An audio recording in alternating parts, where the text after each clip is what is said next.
The Thom Hartmann Program is brought to you in part by the Aiden Forecast, an investment newsletter with weekly updates of leading market indicators and a monthly deep dive into what the details of the economy and the markets mean for investors and retirees. On the web at aidenmarkets.com. The Thom Hartmann Program is brought to you in part by X-Chair, the X-Chair office chair. xchairthom.com is the website, xchairthom.com. Hartmann Program is brought to you in part by Super Beets.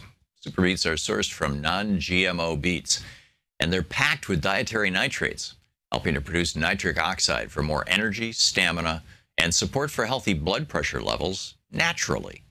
For more information, call 800-223-8242 or visit tomsbeets.com.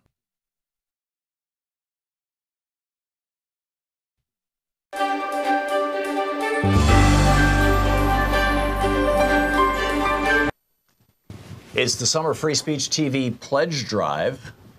This Thursday and Friday of this week are the kickoff for it. These are the first 2 days, and then next week, and hopefully we can do this in just a couple of weeks, and we can make this thing happen and make it work and keep this network going and on the air. Free Speech TV, as you know, is not supported by billionaires or big corporations. It's one of the reasons that we can actually tell you what's going on in the world.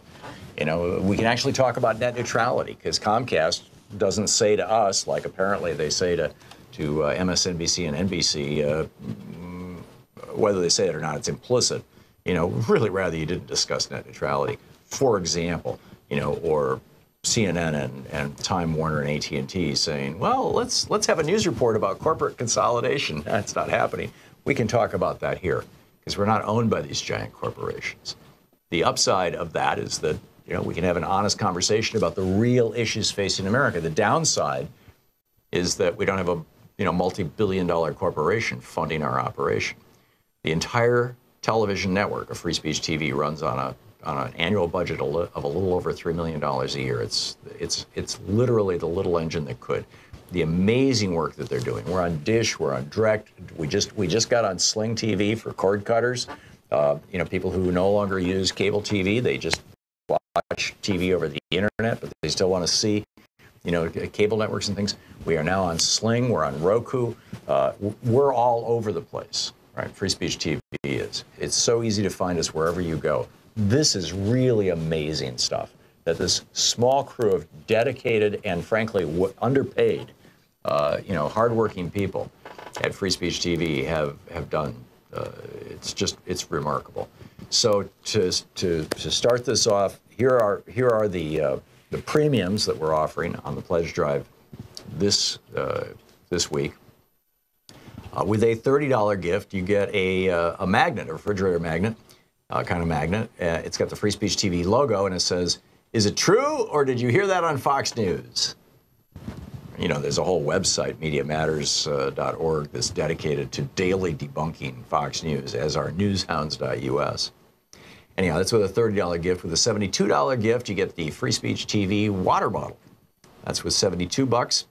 With a $120 gift, you get a copy of the Thom Hartmann Reader. This is a collection of chapters from about a dozen different books that I've written that are all put together into one paperback book, so you can kind of sample a whole bunch of my other books. So the Thom Hartmann Reader, autographed by the author, with a $120 gift. With a $240 gift, you get Howard Zinn's book, A People's History of the United States, and a DVD of the People's History. It's called A People's History, Bread and Roses, that Howard Zinn helped put together, the extraordinary late Howard Zinn. Plus, Reverend William Barber's new book, Third Reconstruction. That's with a $240 gift. Howard Zinn's A People's History, the DVD, and the William Barber book. With a $360 gift, you get all the books and the DVDs. That is to say, my book, the Thom Hartmann Reader, the collection of chapters of different books of mine. You get William Barber, Reverend William Barber's Third Reconstruction, which is just an absolutely brilliant book.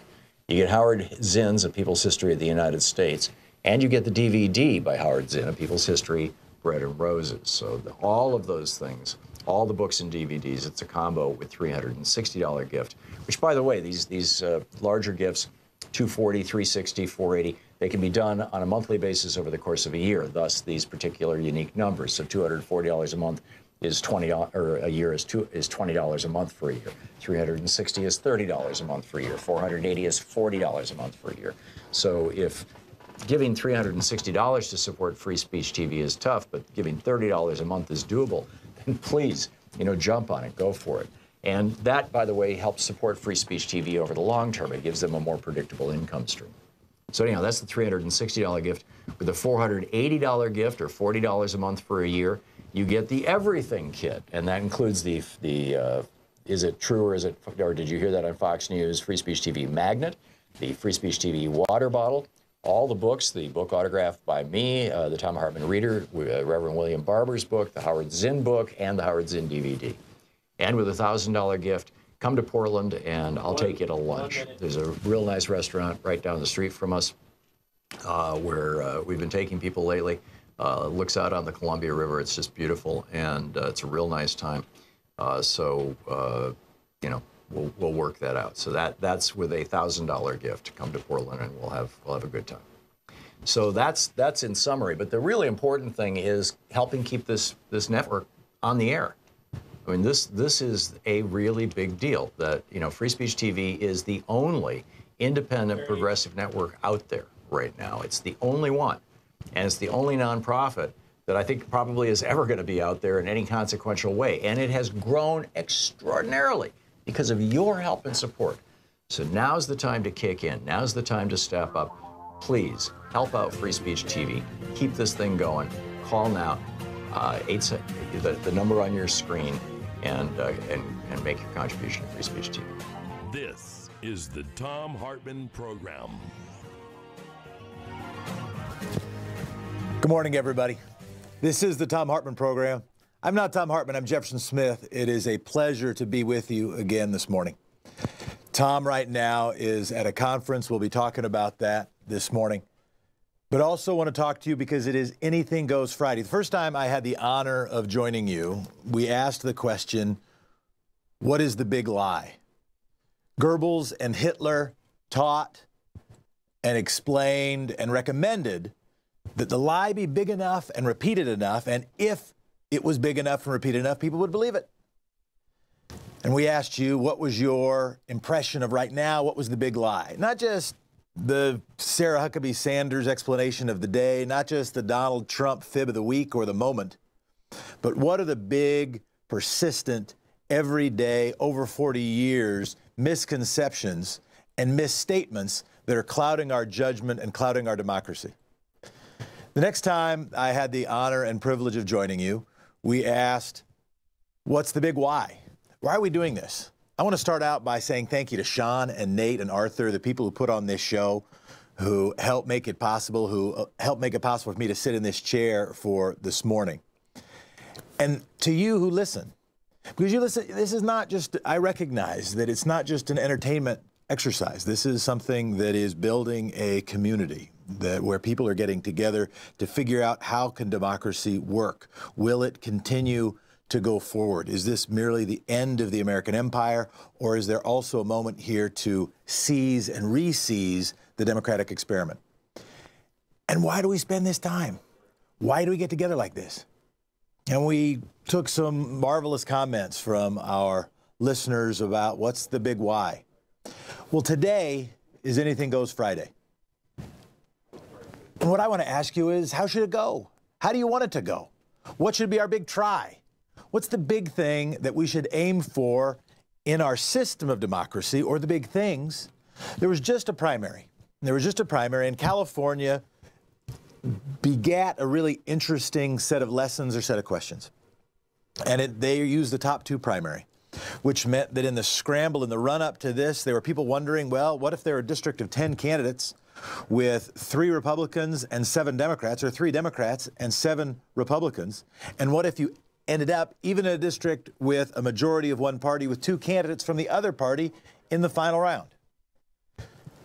And it raises the question about how we want to elect people, how we want to spend the money, how we want to cast the votes, how we want districts to be drawn, how we want political parties to work. How do we want it to go? It's anything goes Friday, so and I suspect there are probably some limits on anything goes. The FCC still exists. But I'm curious, and I think we're curious, about what we should be trying to do. What should be that big try? What should we work on to make democracy work better? There's news going on. We'll be talking to Carl Frisch today. We'll be talking to Kristen Eberhardt of the Sightline Institute. Mark Frohnmeyer is going to give one answer of how it might go. Already, I think I've been hearing calls. We might have some people waiting. We've got John coming in from Free Speech TV. Let's see if I can click it. I also want to say thank you in advance, not only to the team, but also to you for your patience. One thing about doing this not as many times is there'll be some mistakes. You'll bear with me, and I'll appreciate it a lot. Hi, yes. I wanted to say that the big lie, I think, is that we have nothing to gain by coming together, that this is an individualist society, and that everybody's on their own. Politics doesn't matter. You got to grab your piece or hold on to your piece. This is just an out-and-out, propaganda lie that is promulgated by the right, by commercial television. Like, for instance, I've been just recently watching Jerry Seinfeld's Comedians in Cars Getting Coffee. And for Jerry Seinfeld, it worked very well. He tapped into just a gross commercial aspect of cultural life, was able to capitalize off of it. And for him, you're either a winner or a loser. Well, we can all be winners, and we were all winners before Ronald Reagan. And that is the progressive message. It's not Marxist. It's not leftist. It just makes sense. So your idea, John, and thank you for calling in, is just the basic idea that we're stronger together than we are apart. And the idea that each of us will reach our best selves merely by selfishness. We're probably fooling ourselves. And by the way, every lesson we learn as little kids teaches us, no, don't just be selfish. But then for some reason, there's a political movement that is trying to convince us that maybe that's all we need. Yes. John, thank you very much. You're welcome. Let's hear from Eric. It's Anything Goes Friday. You are listening to the Thom Hartmann Show. I'm Jeff. Doesn't matter who gets elected, says Eric. Eric, go ahead. Hey, how you doing today? I'm well. How you doing? I'm doing okay. I've been working at the same job for 23 years. What's the job? And I work in a grocery store. I'm a grocery manager.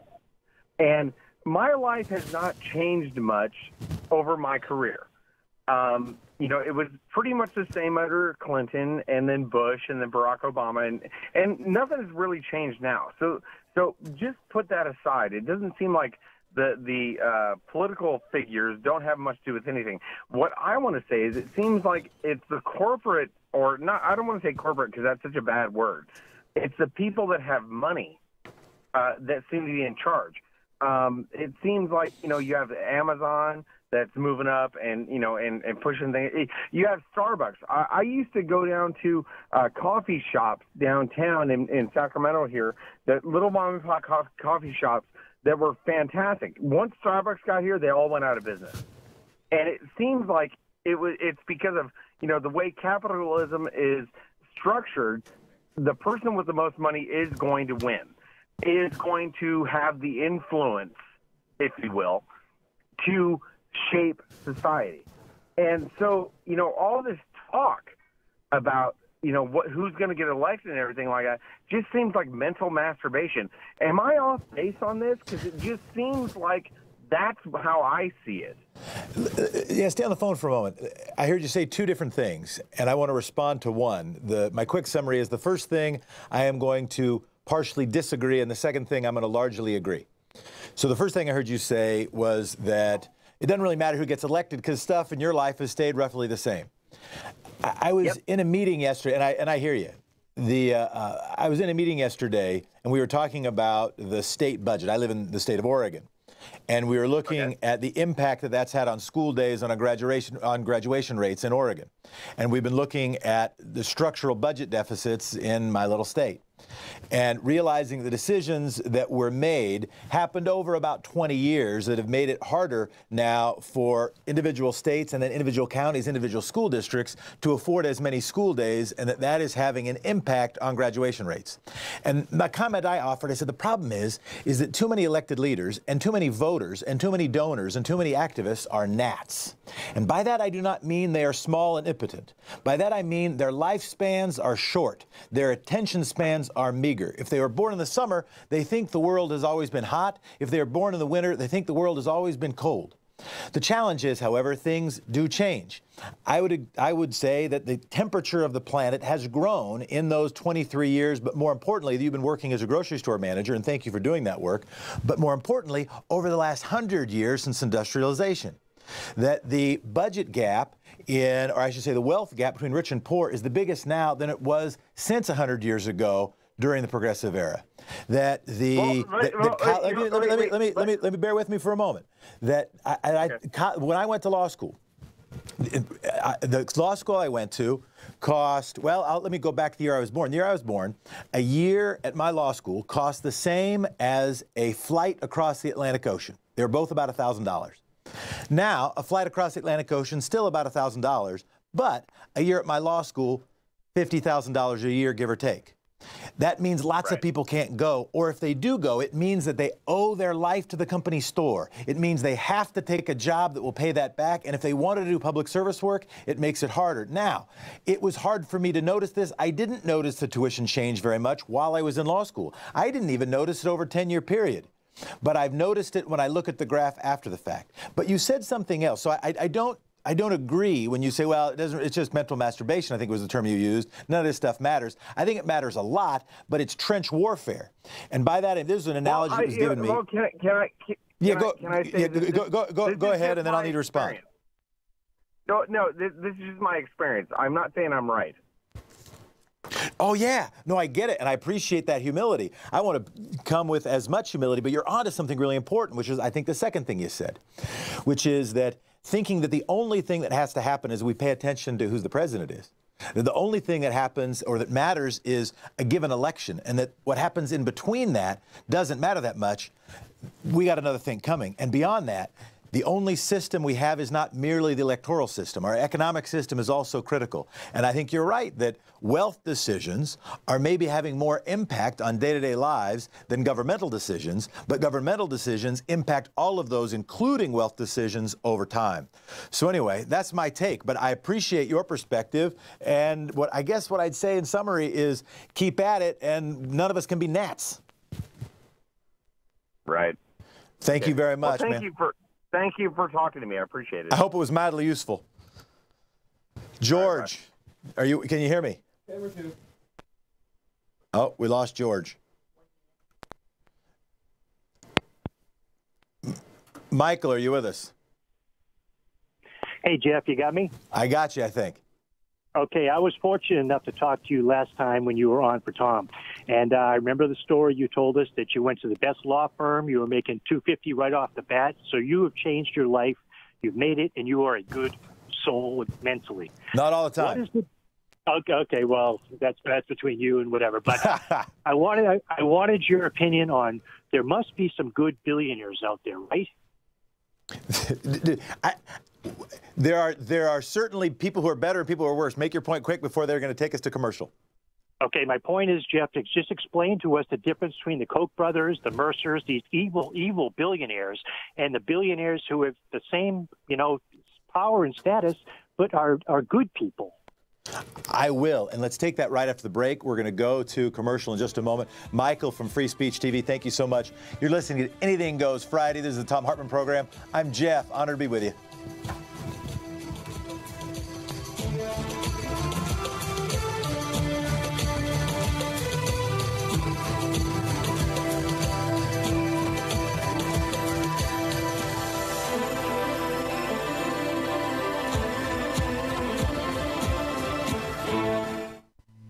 This is the Thom Hartmann Program.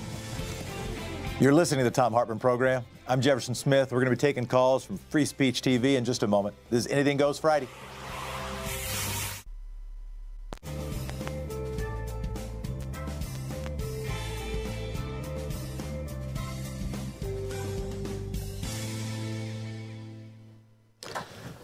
want to take the thought that was just offered, respond to it. Are there any good billionaires versus bad billionaires?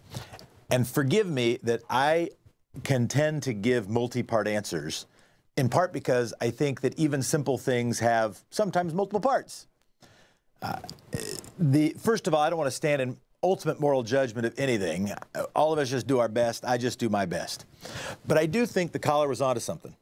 That I think about political donations. And very often somebody like, say, George Soros is put by some media outlets in the same category as someone like the Koch brothers. And that category is really rich people who are using money to influence the political process. Setting aside those larger names, and that can yield a false equivalency, I think, in our analysis. And I think that false equivalency of binary analysis is endemic in our culture now. It is reinforced by the fact that most of us have 2 arms and 2 legs and 2 eyes and 2 ears. It is endemic in the fact now that we have 2 political parties, that we have a plaintiff and defendant, we have a prosecution and a defense, that often we think that things are yes, no. Even our computer code with vast complexity is organized by just zeros and ones. But very often, in fact, I'd say almost always, the world is not binary. That we make it just 2 options so that we can understand it, so we can operate, so we can, well, on one hand, on the other hand, and we just got the 2 hands to use. There is a difference, however, just because someone applies some resource to the political process, just because someone has some resource, how they spend it matters. I think there's a big difference between someone who gives a bunch of money so that they can get a no-bid contract, or gives a bunch of money so that they can get a tax cut, or gives a bunch of money so that they can get a piece of deregulation so that they can increase their profits. That is economically Chicago school, rationally maximized behavior. If I can give $1 million to reduce pollution controls, that makes sense if I can get $1 million and 1 in additional profits. But what about the donor that recognizes that even if they give to clean a particular street or to clean a particular piece of air, it's not just one little particular piece of air, it's a little tiny bit of all the air, and they're only going to breathe a little tiny bit of it, and that is to some degree irrational behavior, at least according to Chicago School, at least according to the idea that selfishness from our first call is the only thing that will save us. That benevolence, and I do believe that altruism is a thing. We can have that debate, and probably somebody will want to call and debate me on it. But I do believe the person who gives in order to make the world a little bit better in ways that are sacrifice, not only self-benefit, I do think that's different. I'm not prepared to say one is ultimately good and virtuous and the other is ultimately bad and evil. I want to be a little more morally humble than that. But I do agree that there is a powerful difference. We can take one more call. I want to hear Field from Free Speech TV. You got the last 20 seconds here. Propaganda you want to talk about. Sacramento. Yeah.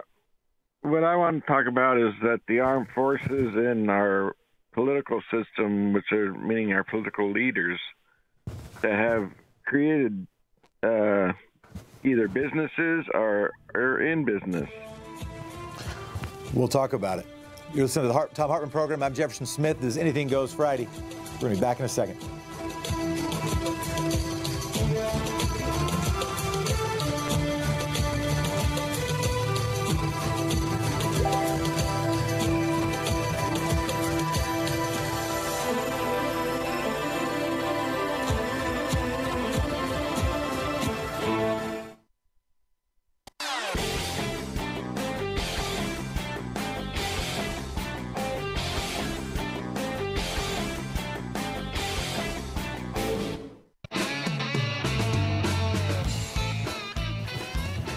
You're listening to the Thom Hartmann Program.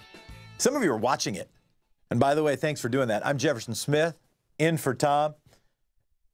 We've had calls in. I want to take this call from Marcia. Marcia from Englewood, Florida. Good morning. Hi, Jeff. Good to see you again. Nice to be here. I have an opinion on one of the biggest lies there is, and that is that when we give tax breaks to the billionaires, it's going to improve the economy. I have yet to see that happen. Ronald Reagan's trickle-down economics has been the biggest disaster corporations have grown massively while everybody's income is laying flat. And I think that's going to bring our government down. That, along with destroying regulations, whether it's radio regulations, what you can say on the radio or TV, regulations about the environment. They're destroying all that. Everything we've worked for so many years is all being destroyed. Marcia, thank you so much for the call. The point that you made sounds to me really closely linked to the very first call that we had this morning, who said that the big lie is that selfishness is sufficient. Gordon Gekko made the argument that greed is good. We can argue about whether or not greed is good, depending upon the definition of the word. If it is a desire to achieve, a desire to get some stuff for yourself and your family, there are strong arguments in favor of some of the benefits of that behavior. But I don't think anybody with a straight face can argue that greed is sufficient, or greed is fully virtuous, or greed doesn't have downside. And so it's all the big argument. And I agree with you that if we are trying to identify the big lie, in fact, Tomas Ungvari, who was a professor of mine at a summer program at UCLA years ago, he was described to me by a Hungarian student as the third most brilliant man in Hungary, which always stuck with me, because how did they pick? And how did he know he was precisely the third rather than the sixth or the second? And he said the big lie of the 20th century was that the sum of the self-interest will yield the public interest. The big argument that too many people had abdicated, that too many people thought was somehow true, was that all we needed to do was worry about ourselves, and then everything else would just work out. Reward the powerful, and everything will work out for everybody else. And after we come back from break, I don't want to respond to every question with a rant, but I do have a rant about it, and I do appreciate that call. Sean, how are we doing for time? Just under 2 minutes. Oh, we got time. We got time. Let me take Maine's call, listening from WCPT in Chicago. Maine, you there? Hello? Maine, can you hear me? Yeah, I'm here. Yeah, I'm right here. Yeah, go ahead. It turns out we got about 30 seconds. You got time to make your point or ask your question. Yeah, well, I was wanting to say that our Democrats need to get sacred cow issues like free education, free health care, to democratize capitalism. I mean, to back down on some of this stuff that Reaganomics is called, this trickle down is called.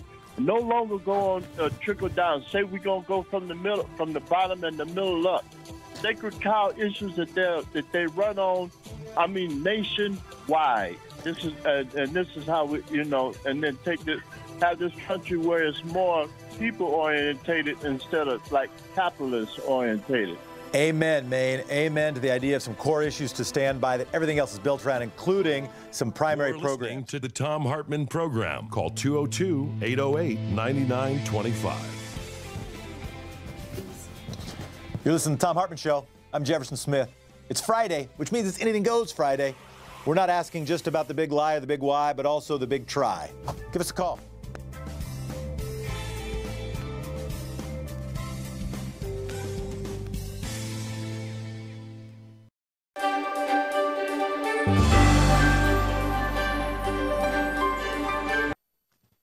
It's the Summer Free Speech TV Pledge Drive. This Thursday and Friday of this week are the kickoff for it. These are the first 2 days. And then, next week, and hopefully we can do this in just a couple of weeks, and we can make this thing happen and make it work and keep this network going and on the air. Free Speech TV, as you know, is not supported by billionaires or big corporations. It's one of the reasons that we can actually tell you what's going on in the world. We can actually talk about net neutrality, because Comcast doesn't say to us, like apparently they say to MSNBC and NBC, whether they say it or not, it's implicit. Really rather you didn't discuss net neutrality, for example, or CNN and Time Warner and AT&T saying, well, let's have a news report about corporate consolidation. That's not happening. we can talk about that here because we're not owned by these giant corporations.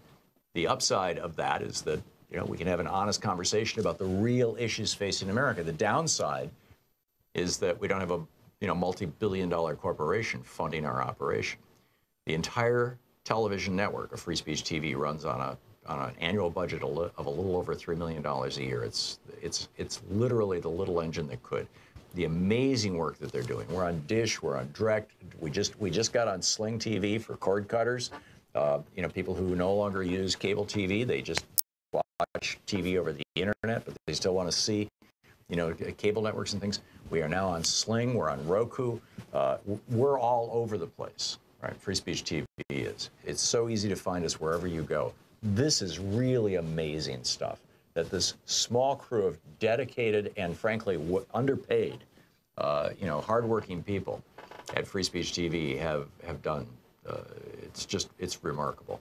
So to start this off, here are the premiums that we're offering on the pledge drive this week. With a $30 gift, you get a magnet, a refrigerator magnet, kind of magnet. It's got the Free Speech TV logo, and it says, "Is it true, or did you hear that on Fox News?" You know, there's a whole website, MediaMatters.org, that's dedicated to daily debunking Fox News, as are newshounds.us. Anyhow, that's with a $30 gift. With a $72 gift, you get the Free Speech TV water bottle. That's with $72.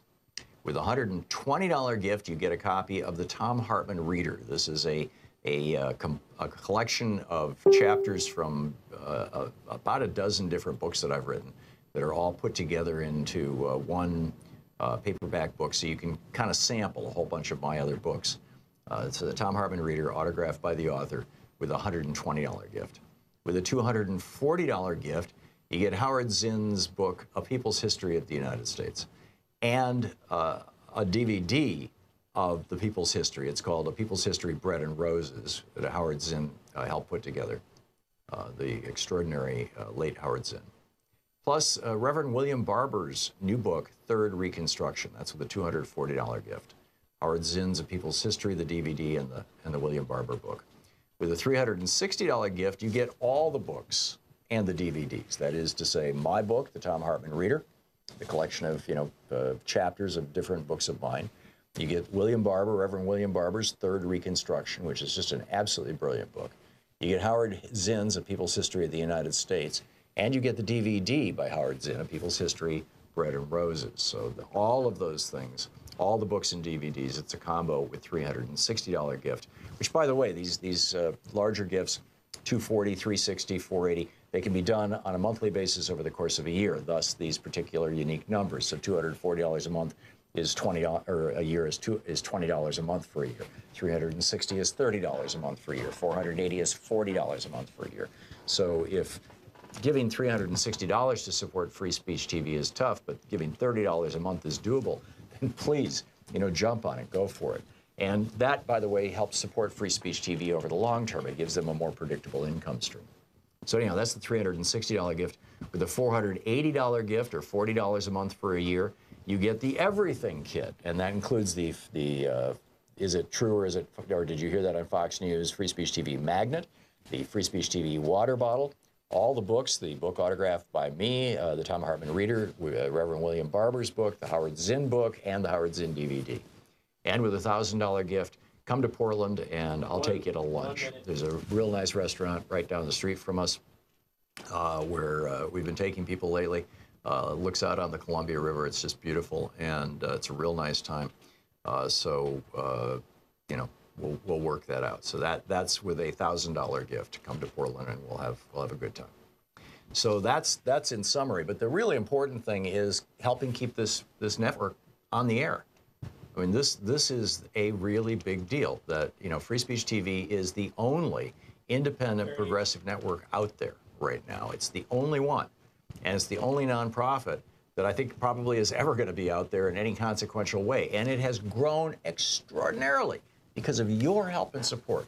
So now's the time to kick in. Now's the time to step up. Please help out Free Speech TV. Keep this thing going. Call now, the number on your screen, and make your contribution to Free Speech TV.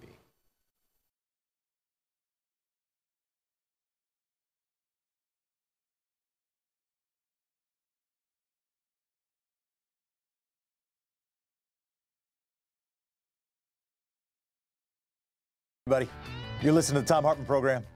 Some of you are watching it. I'm Jefferson Smith. I'm joining you today. Honored to do it. I wanted to respond to Maine's call.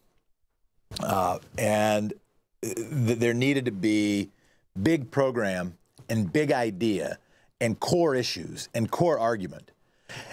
And he is not, Maine is not only preaching to the converted, he's preaching to a preacher. That I believe this as much as I believe just about anything. That if the only thing we do is go from issue to issue, critique to critique, minor concern to medium-sized concern to other minor or medium-sized concern, that does not build a movement. And what is needed in this country is, in fact, a movement.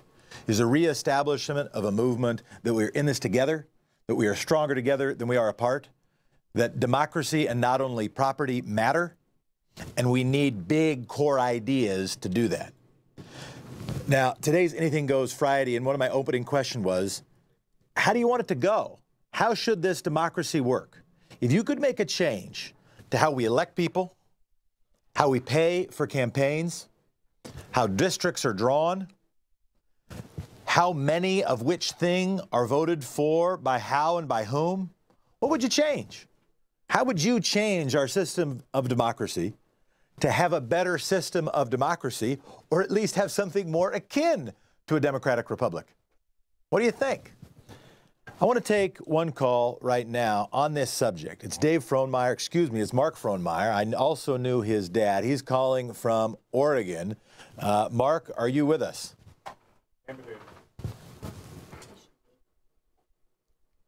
Can you hear me? Can we hear you?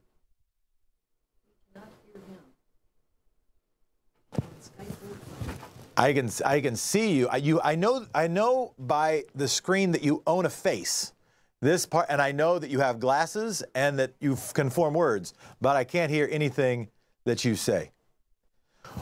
What I'm going to do is I'm going to take a call. If we can see if we can get you reconnected.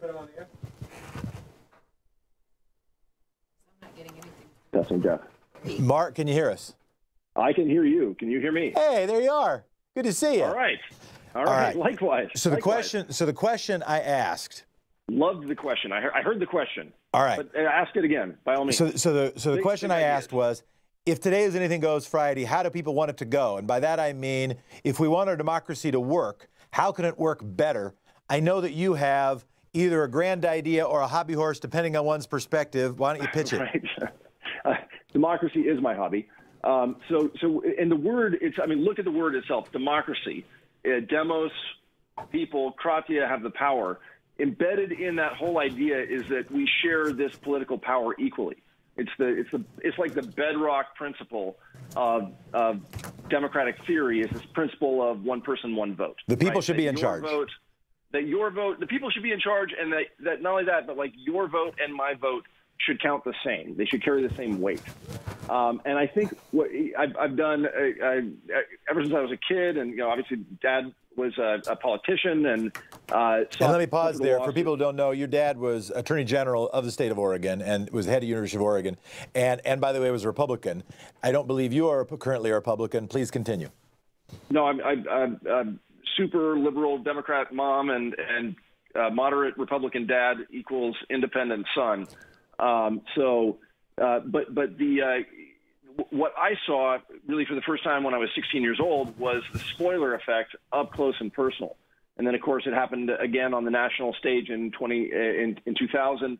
And just this, what I came to realize is that the way that we actually make our choice is inherently unequal. That is to say that if there are two candidates in a race that you like, and there's just one candidate in the race that I like, that I actually have effectively double the voting power that you do, because everyone who thinks like you will split their votes. And we just saw that Republicans in California. I'm gonna have to move you along a little bit because we've got a bunch of callers that we want to also get in. But we just saw in California that independents now outnumber Republicans. Independents are approaching in Oregon. I think independents may have just outpaced Republicans in Oregon as well. They have. And the concern is if a lot of the action is happening in primaries, a lot of people don't have a chance to participate in those primaries.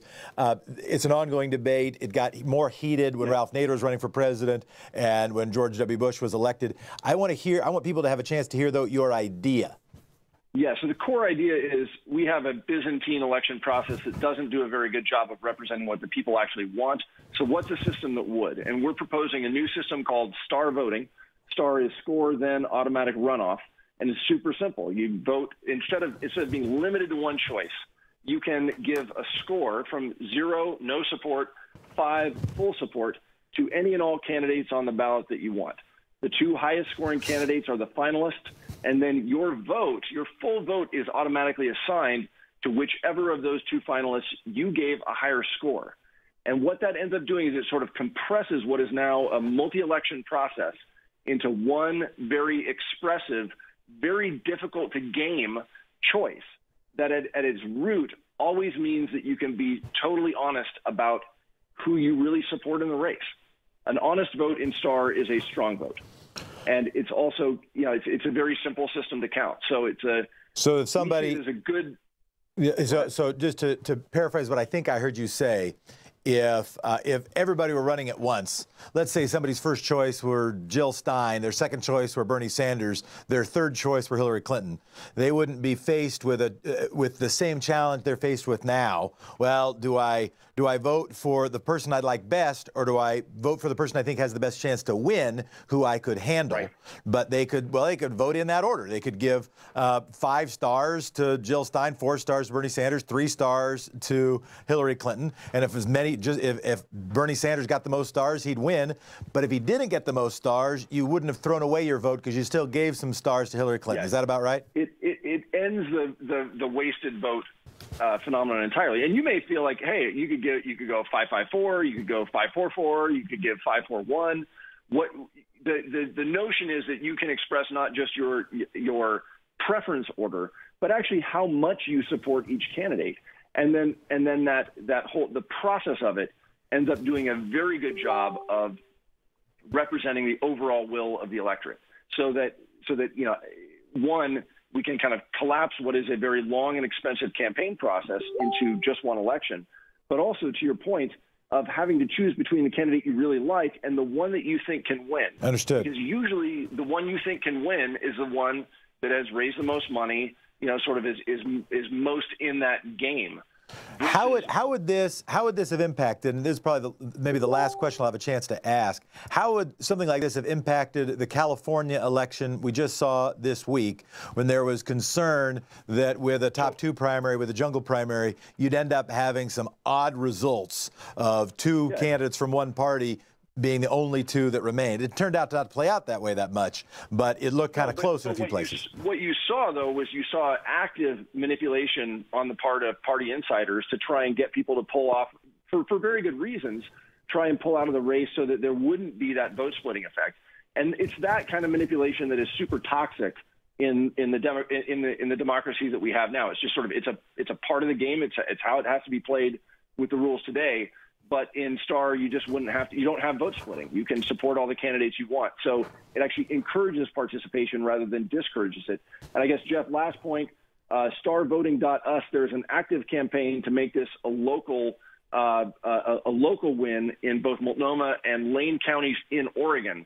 So starvoting.us. That's the Portland campaign. Would love to have folks certainly up in your neighborhood who are interested jump in. Mark Frohnmeyer, thanks so much for joining us. Thanks for plugging the thing. It is Anything Goes Friday. Question I've got is, how do you want it to go? Website. What do we want our democracy to do? How do we want it to work? We're taking your calls, and we appreciate them. Let's take Scott's call. Scott, call it. We were broadcasting from Oregon. We took an Oregon caller, so I'm going to the other coast. We're going to Ithaca, New York. Scott, how you doing?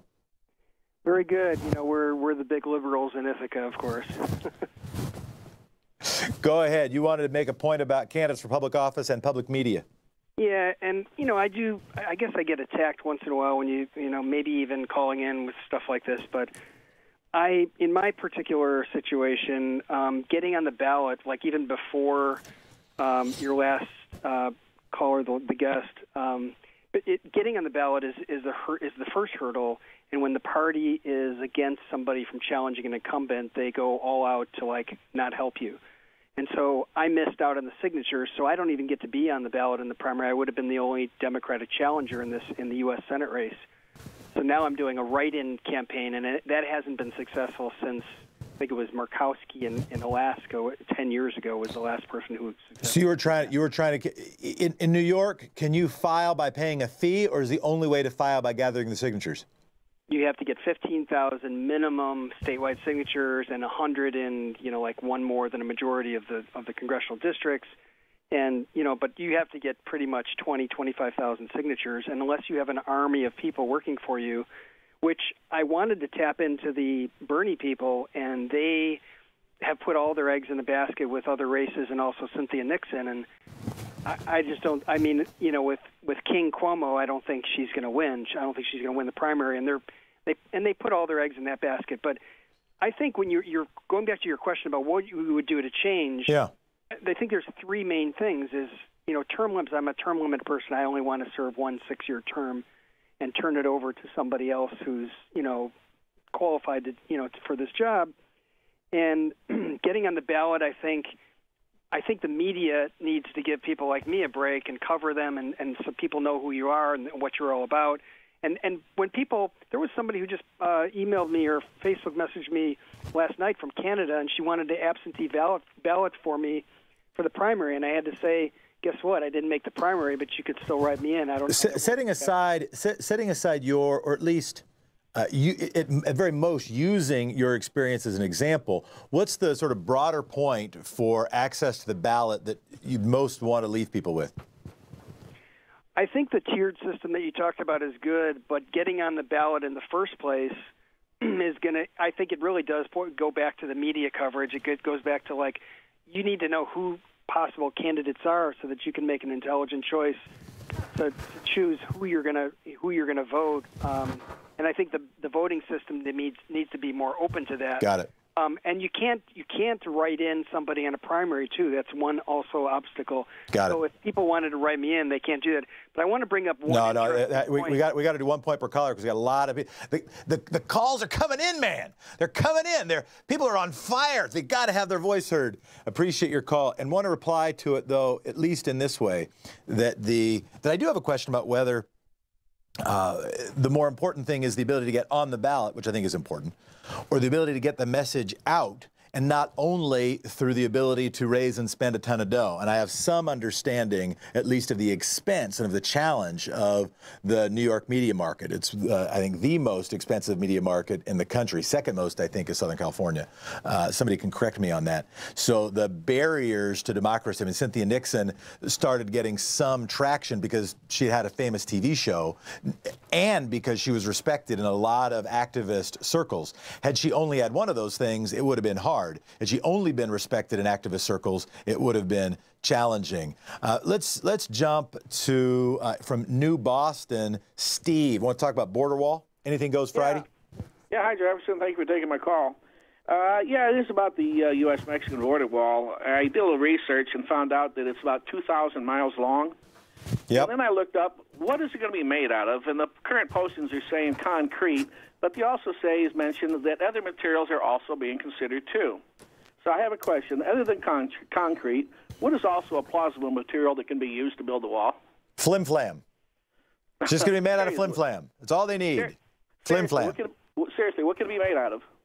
Plexiglass? Rebar? I guess the other thing would be fence materials, right? Like the kind of the actual material, the actual type of material. If it's not concrete. Oh, you're saying steel, aluminum, and the stuff we're putting tariffs on? Yeah, steel. So now, what just got hit? Well, steel got hit by big import tariffs, right? Yeah.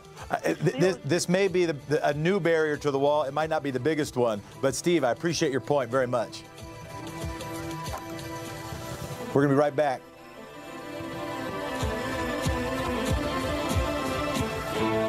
You're listening to Thom Hartmann. Visit ThomHartmann.com for audio and video archives.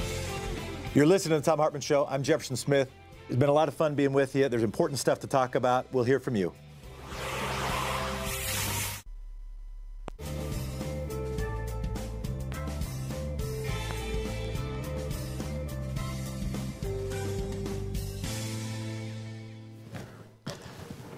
I want to give not short shrift to that last call. It's a take I hadn't heard, that the very thing that will be needed to build the wall is the very thing that now tariffs are placed upon that will then be more expensive. And I appreciate the point. We're on Free Speech TV. Want to hear from Johnny, who wants to talk about, I think, the Texas system. Go ahead, Johnny. Yeah, first I want to congratulate Steve for knowingly or unknowingly pointing out yet another hypocrisy and short-sightedness of Republicans on logistics. At least on logistics in this case. All right, Johnny, you're calling from Texas. What's on your mind? I have a solution to the frustration of people who I totally understand and sympathetic with, people who express their frustration based on the electoral political system, like Democrats who campaign on liberal and populist and progressive values, and then when they get in office, they govern or legislate in the opposite direction to be more agreeable to Republicans. So I understand all that.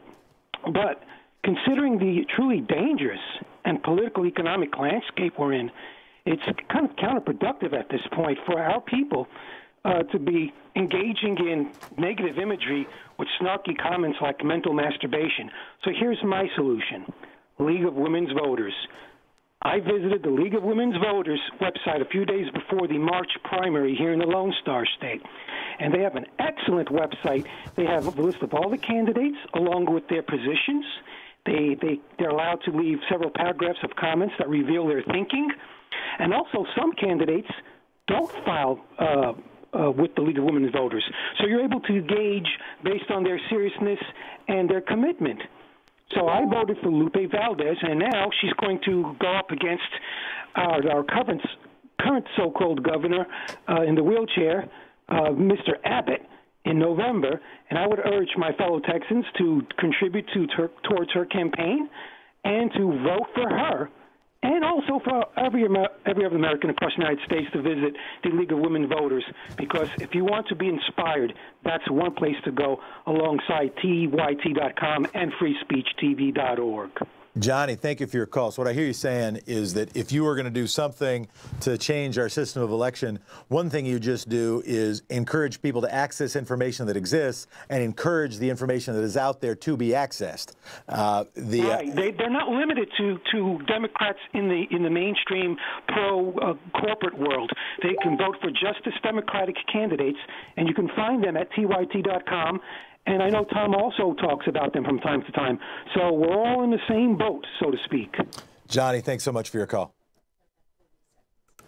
Rich, Sirius TV, we're going to take your call in just a little bit. The big question today on Anything Goes Friday is how we want it to go. If this is not only a spectator sport, if it is not only a reality TV show, if it is not only donning a set of colored T-shirts to go to battle with somebody wearing a different colored T-shirt, if we are fighting for something, and if, as I might argue, the thing we are fighting for is democracy, being stronger together than we are apart, how should that democracy work? How could it work better? What's your idea? What are challenges you see? We're going to continue to take your calls on all topics because it's Anything Goes Friday, but also on that topic. This is the Thom Hartmann Show. I'm Jeff.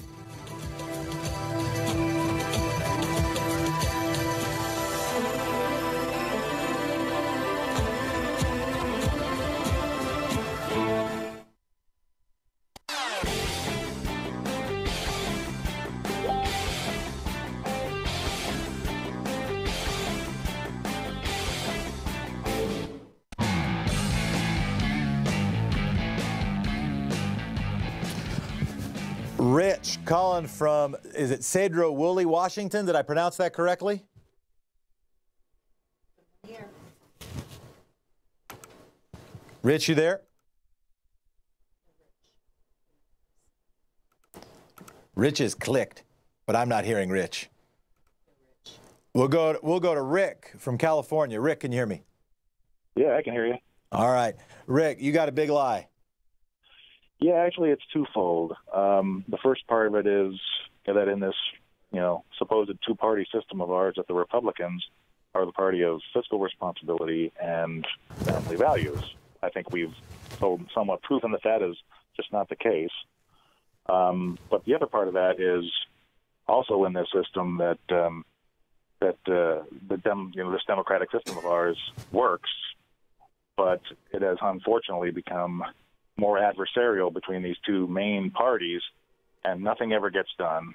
And they care more about themselves and and helping their rich constituents than they do the vast majority of the population that votes them in. Rick, what would you do about it?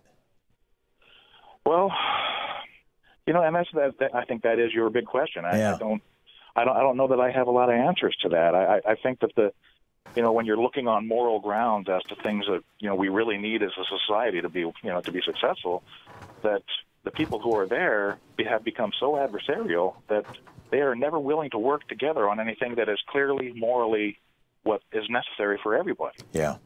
Because they're so divided on party lines over these things that they have become polarized enough that the system just does not work the way it should because of these guys. Yeah, because they're taking money from whatever big donors, whatever. And I think money. That's another story. But I agree with you that money is a big. I agree that money is a big part of it.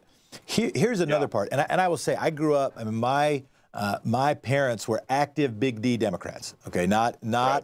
only social justice advocates, but they were precinct committee people and activated within the Quad Democratic Party structure. I have become, speaking for myself, significantly more not only open but vociferous about advocating for systemic change.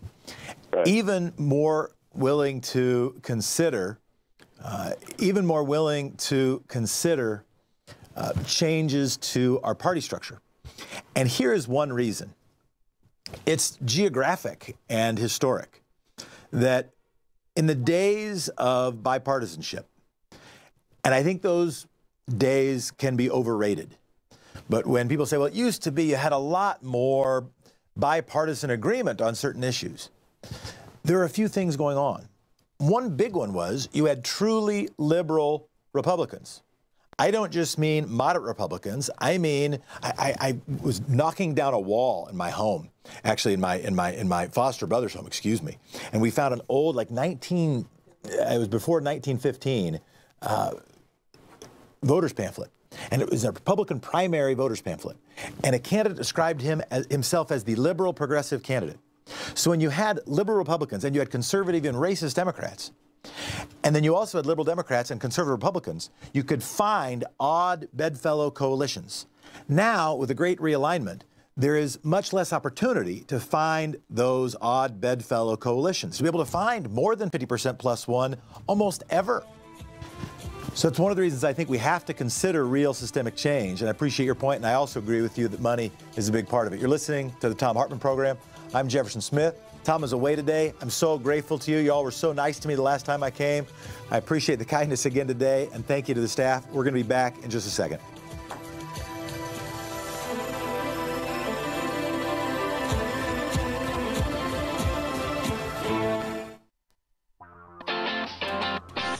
You're listening to Thom Hartmann.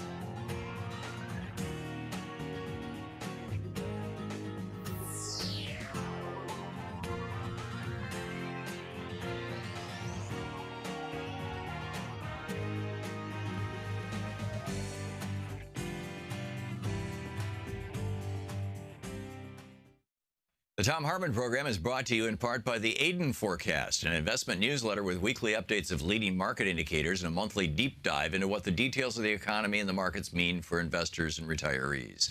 On the web at aidenmarkets.com.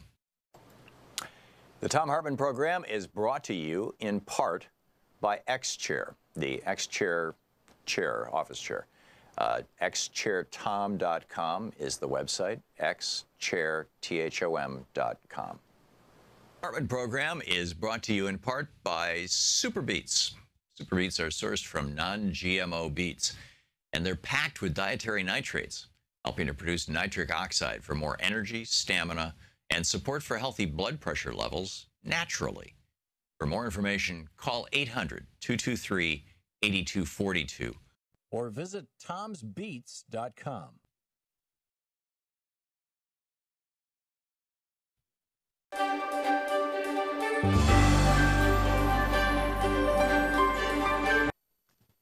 It's the Summer Free Speech TV Pledge Drive. This Thursday and Friday of this week are the kickoff for it. These are the first 2 days, and then next week, and hopefully we can do this in just a couple of weeks, and we can make this thing happen and make it work and keep this network going and on the air. Free Speech TV, as you know, is not supported by billionaires or big corporations. It's one of the reasons that we can actually tell you what's going on in the world. We can actually talk about net neutrality, because Comcast doesn't say to us, like apparently they say to MSNBC and NBC, whether they say it or not, it's implicit. Really rather you didn't discuss net neutrality, for example, or CNN and Time Warner and AT&T saying, well, let's have a news report about corporate consolidation. That's not happening. We can talk about that here because we're not owned by these giant corporations. The upside of that is that we can have an honest conversation about the real issues facing America. The downside is that we don't have a multi-billion-dollar corporation funding our operation. The entire television network of Free Speech TV runs on an annual budget of a little over $3 million a year. It's literally the little engine that could. The amazing work that they're doing. We're on Dish, we're on Direct. We just got on Sling TV for cord cutters. People who no longer use cable TV, they just watch TV over the internet, but they still want to see cable networks and things. We are now on Sling, we're on Roku. We're all over the place, right? Free Speech TV is. It's so easy to find us wherever you go. This is really amazing stuff that this small crew of dedicated and frankly underpaid, hardworking people at Free Speech TV have done. It's remarkable.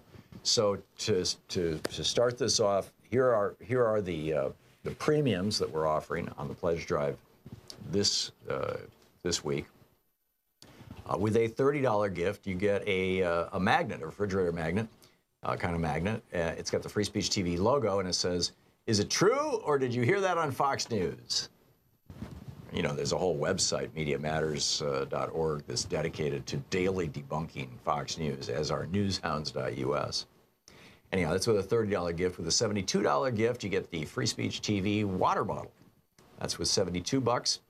With a $120 gift, you get a copy of the Thom Hartmann Reader. This is a collection of chapters from about a dozen different books that I've written that are all put together into one paperback book, so you can kind of sample a whole bunch of my other books. It's the Thom Hartmann Reader, autographed by the author, with a $120 gift. With a $240 gift, you get Howard Zinn's book, A People's History of the United States, and a DVD of the People's History. It's called A People's History, Bread and Roses, that Howard Zinn helped put together, the extraordinary late Howard Zinn. Plus, Reverend William Barber's new book, Third Reconstruction. That's with a $240 gift. Howard Zinn's A People's History, the DVD, and the William Barber book. With a $360 gift, you get all the books and the DVDs. That is to say, my book, the Thom Hartmann Reader, the collection of chapters of different books of mine. You get Reverend William Barber's Third Reconstruction, which is just an absolutely brilliant book.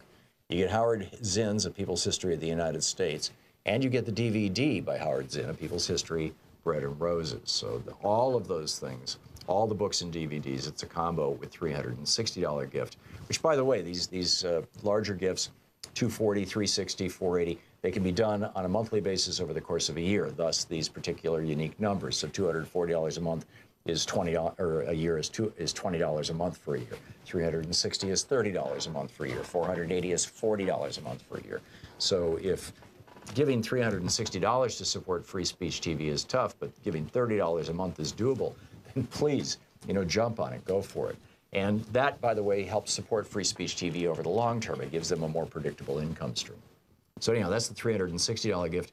With the $480 gift, or $40 a month for a year, you get the everything kit, and that includes the is it true or did you hear that on Fox News? Free Speech TV magnet, the Free Speech TV water bottle, all the books, the book autographed by me, the Thom Hartmann Reader, Reverend William Barber's book, the Howard Zinn book, and the Howard Zinn DVD. And with a $1,000 gift, come to Portland and I'll take you to lunch. There's a real nice restaurant right down the street from us where we've been taking people lately. Looks out on the Columbia River. It's just beautiful, and it's a real nice time. We'll work that out. So that's with a $1,000 gift. Come to Portland, and we'll have a good time. So that's in summary. But the really important thing is helping keep this network on the air. I mean, this is a really big deal. That Free Speech TV is the only independent progressive network out there right now. It's the only one, and it's the only nonprofit that I think probably is ever going to be out there in any consequential way. And it has grown extraordinarily because of your help and support. So now's the time to kick in. Now's the time to step up. Please help out Free Speech TV. Keep this thing going. Call now, the number on your screen, and make your contribution to Free Speech TV.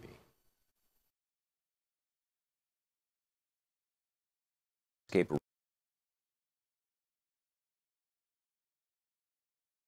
to her.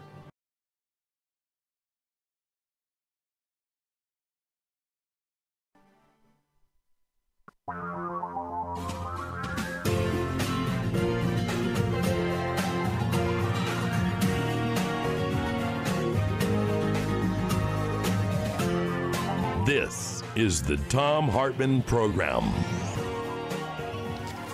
You're listening to the Thom Hartmann Program. I'm Jefferson Smith. Thanks for doing it. It's Anything Goes Friday. The question that I have posed is, how do we want it to go? If we are fighting for something akin to democracy, if we think that the big idea of the United States wasn't merely that you could own things, buy things, and sell things, but the big idea, at least the best part of the United States, was that we control the country together, that the people are in charge, that we have a government of the people, for the people, by the people. If that's the big idea, then that's worth fighting for. And if the fall of the American empire is not only a fall of power, but a fall of democracy, then there is a moral duty, not only a utilitarian one, not only an economic one, not only a power or ego one, but a moral responsibility to do something about that. And if you follow along with me on that line of logic, and I could understand various places where you might disagree, it then begs the question, how are we going to make this democracy work? Are we sure that all of the systems by which we elect ourselves, or one another, or somebody we've never met, are the way those systems ought to be? And if not, how do we want to change them? We've heard a couple different ideas. We heard about star voting. We heard about the spoiler challenge of the two-party system. There are some advantages of a two-party system. There's also a question of districts. The Obama administration and former Obama officials have taken it upon themselves to try to do something about the gerrymandering or gerrymandering, and yeah, it was Elbridge Gerry was how apparently the guy pronounced his name. I never met him. That is now even more rampant and more obviously rampant than it has been, at least in my lifetime. On the phone now with us is Kristen Eberhard. Kristen is with the Sightline Institute. She has an idea about districts that is not only about how to make sure they are drawn fairly, but about how many candidates should be in them and why that matters. She also focuses on and investigates democracy and systems of voting generally, including campaign finance, and might offer us any number of points of wisdom. Kristen, good morning, and thanks for being with us. Hi, thanks for having me. Everything good with you? Yes. All right, good. As long as everything is good with you, as long as nothing is bad and everything is good, that's good. Well, Really, how could everything be good? Right. Everything can't always be good. I know. Where do you want to start? You want to start with multi-member districts? Sure. Actually, let's start with gerrymandering. All right. And I'm going to say gerrymandering. That's fine. I know Gary. Yeah, you're a Seinfeld fan. I'm an Elbridge Gerry fan. I don't even think I'm an Elbridge Gerry fan. Go ahead.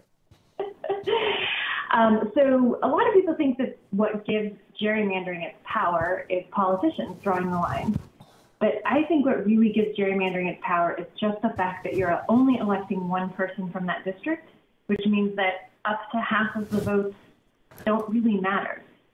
So even if a politician didn't draw the lines, even if it was just computer drew them, and it happens to be an urban district that leans Democrat, and only the Democrat can win, so anybody who doesn't like that Democrat is kind of out of luck. And so the same thing in a rural district that might be safe for Republicans, even if a computer drew the lines, safe for Republicans, other votes don't matter.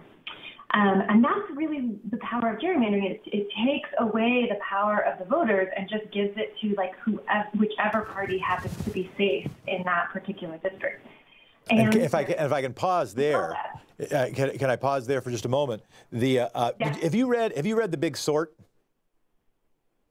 I have not read it, but I've read his article, Good. I read the book jacket, so you're a little ahead of me. Okay. So actually, I met the dude when we were doing the bus project back in the day. He interviewed us early on. In fact, apparently he wrote a portion of a chapter and then took us out of the book. I'll never forgive him. But the Big Sort tells the story. Actually, why don't you make the basic case? Because to me, I see it through that lens. That part of the challenge of however you draw districts is that we've sorted ourselves geographically. But why don't you make that point if you want to? Yeah, so his argument, played out with data, is that Americans who are kind of open to multiculturalism and have a more progressive worldview are moving to cities, places where they can be part of a multicultural metropolis. And that people who want to live a more sort of traditional lifestyle, go to church and, marriages between a man and a woman, are staying in or moving to more rural areas. And so the result is that, the maps that we see on election day are kind of saying that this type of person is living in this place and this type of person is living in this place. So if you look around at your neighbors, they probably mostly agree with you. And if you go to the polls on election day, you're all going to vote for the same type of person. Yeah. And if there happen to be pockets of conservatives living in your urban area or progressives living in your rural area, they're kind of out of luck when it comes to representation in our supposedly representative democracy. Right, and people have seen two easy examples. One that everybody has seen, which is the blue and red map, which doesn't mean, even in an election where the Democratic candidate gets more votes than the Republican candidate, which has been the last several presidential elections, even then there can be a sea of red because people have sorted themselves. And here was the fact that I remember from the book that I found interesting, and is that compared to 1973, we had become slightly more ethnically integrated. Time of writing the book, I think, he said you were 4% more likely to live next door or in the same neighborhood as someone with a different ethnic background. But over that same period of time, I think it was 48% less likely to live next door or in the same neighborhood as someone with whom we disagree.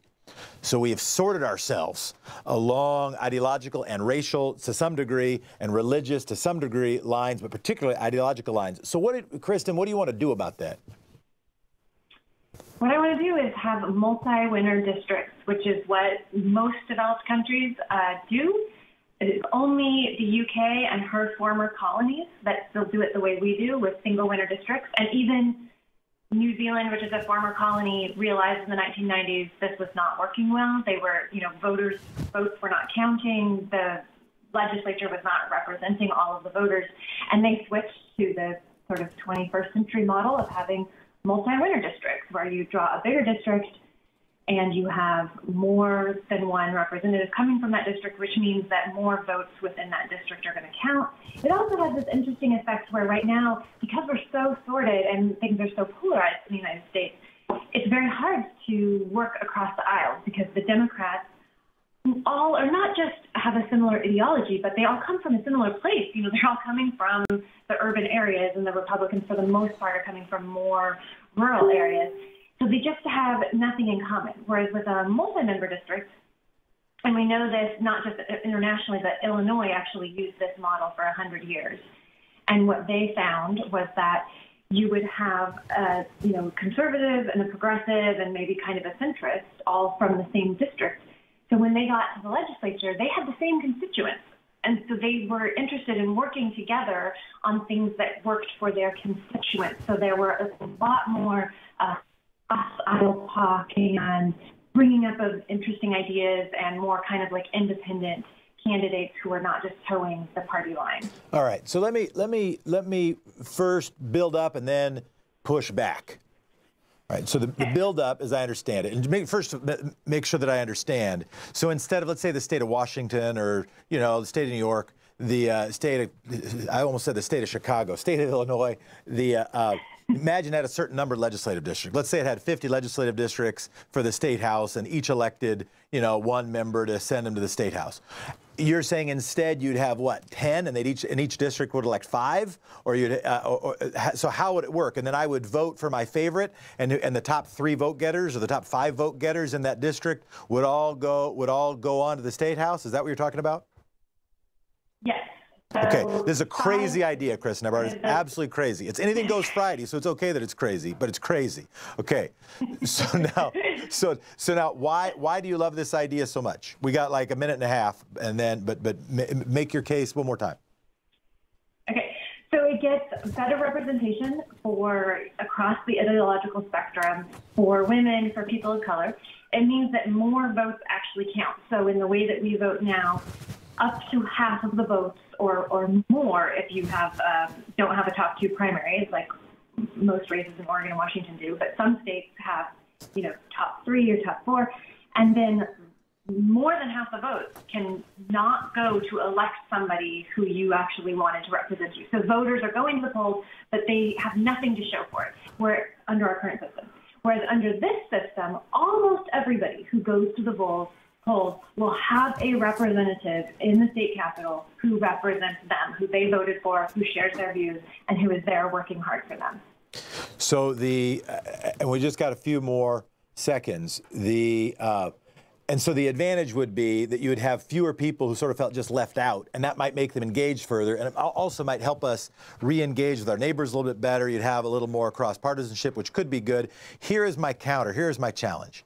My challenge with a lot of redistricting reforms, and with this, and with, for instance, like even with a bunch of reforms, is that if the only folks who do it are the people who are committed to small d democracy, if the only states that do it are states that vote blue in the presidential race, those are not the same thing, what I just said, but there might be some overlap.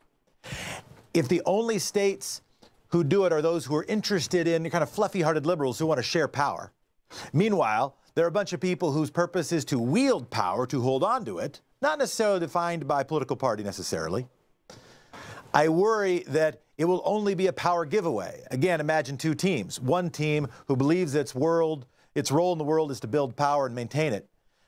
The other team who thinks its role in the world is to share power. Who gonna win? That's my concern. Tell me why I'm stupid or wrong. Well, certainly we shouldn't unilaterally disarm at the national level, right? So the fluffy-hearted states should not start electing their congressional delegation in this way and have it be only them. So one solution at the national level that the national group Fair Vote has come up with is for states to bilaterally disarm.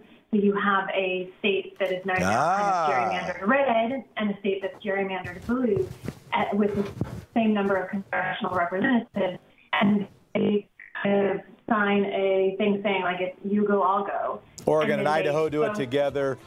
California and Texas do it together. All right. Yeah. Kristen Eberhardt, you are wonderful. It is delightful to spend time with you. Where can people find out more? Sightline.org. SIGHTLINE.org. Thank you so much for being with us. You're listening to the Thom Hartmann Program. That was Kristen. We're teasing some big ideas today as part of Anything Goes Friday. How do you want it to go? This is the Thom Hartmann Show. This is the Thom Hartmann Program. This is the Thom Hartmann Program. I'm Jefferson Smith. It's Friday. You're calling in. We're enjoying it. It's going to be the weekend tomorrow. Thanks.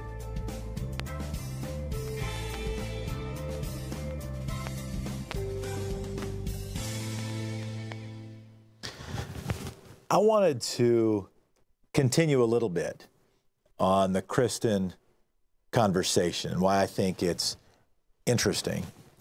And why also I wanted, and I'm really pleased that the kind of wacky idea of star voting and the kind of wacky idea of multi-winner districts had a chance to call in this morning.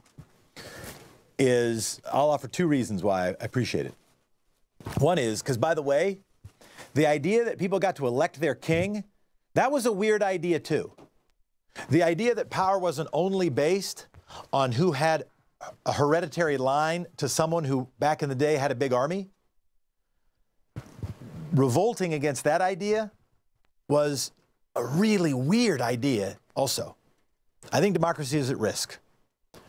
I think very strong argument can be made. I think it's a hard argument to counter, is that democracy is in decline. Fukuyama wrote his article and then his book, The End of History, saying, well, liberal democracy won.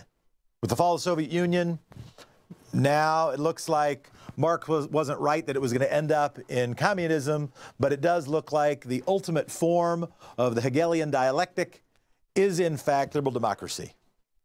I think Putin has another idea. I think that there are those who don't really love the idea of everybody gets together, decides together how it's going to go. But in fact, that there are other systems, more authoritarian systems, that they might prefer. Authoritarians, in particular, prefer those systems. To get democracy refurbished, reignited, re-inspiring, just working a little better, I think it will take a movement and a commitment and better media and more activism and more understanding that we can't just be a cat chasing a laser, looking at news item to news item. By the way, it's depressing us, and people are feeling overwhelmed by it, so says a very recent poll. We've got to be also paying attention to our base notes, to our deeper themes. Why are we doing this? We're not only doing this for entertainment. We're doing this because we think our country matters, because we think its big idea includes the idea that we are stronger together than we are apart, and we ought to decide together how it's going to go. An example of why I wanted and I appreciate, I should say, sort of ideas that might seem to you a little oddball in democracy is also because I recognize this is what an Anything Goes Friday could provide a platform for. The very quick story of the Aeron chair. Anybody read, what was that in Blink? I think it was in Blink. The story of the Aeron chair was that when the Aeron chair was first designed, it was rejected by the marketers. They said nobody would want a chair and spent a whole bunch of money for it that was made out of leather, that wasn't made out of leather, but instead looked like, I don't know, made out of modern spider webs. Didn't have any brass or wood on it. And the marketers were wrong. And the lesson of the Aeron chair, which became the highest selling office chair of all time, was that market research does a bad job at evaluating new ideas, and there have to be forums for new ideas. What's your new idea? How do you want it to go? What do you want to talk about at Anything Goes Friday here on the Thom Hartmann Program? I'm Jeff, you're you, and we're really glad to be in this together. Stay tuned.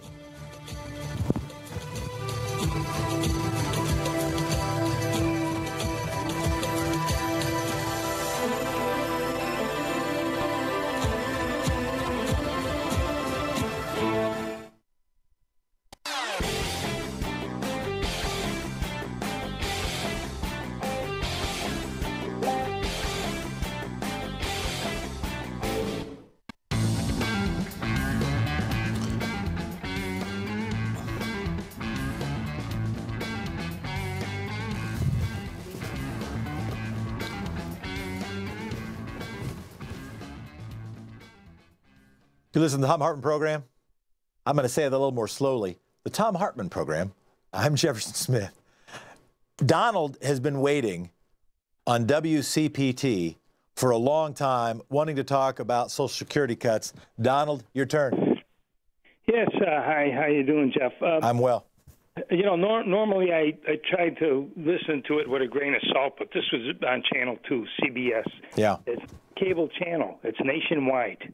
And the thing is, they were talking about cuts of Social Security that's not going to last for us people that were fully retired into it. I got full retirement out of Social Security because I applied for it until I was 67. It's not going to last till 2026, I think they said, or 2024, something like that.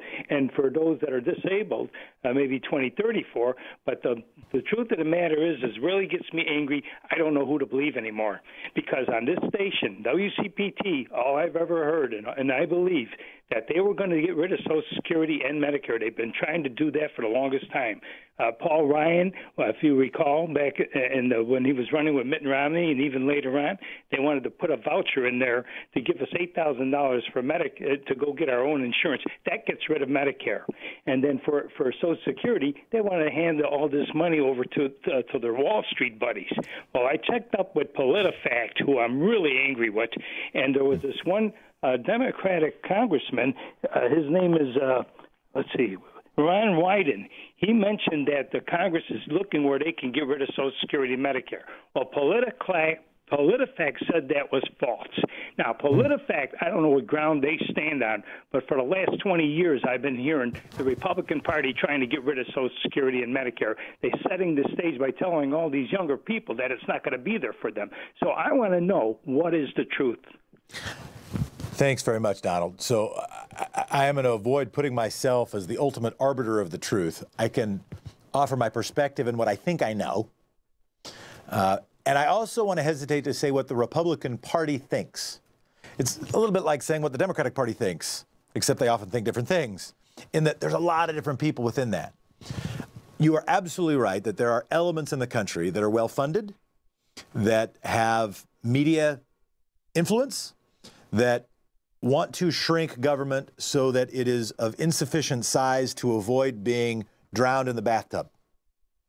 That was Grover Norquist's line. I added some words. If you are going to do that, if you want to attack government, now you might talk about like welfare, you might talk about foreign aid in order to bash government. But if you want to do anything about the actual size of the federal budget, you have to address one of 5 things, because these 5 things are about 75% of the federal budget: Medicare, Medicaid, Social Security, the U.S. military, and service on the national debt. That is pretty much the federal budget. Doing something about foreign aid or welfare or the arts funding or whatever thing that might be heard on right-wing radio isn't really going to do much to address the budgetary size of the federal government. The challenge is going after the debt. Well, that's sort of hard, because that means people now have to pay for people later. It's a lot easier for people to pay now and make other people, or take now and let other people pay it later.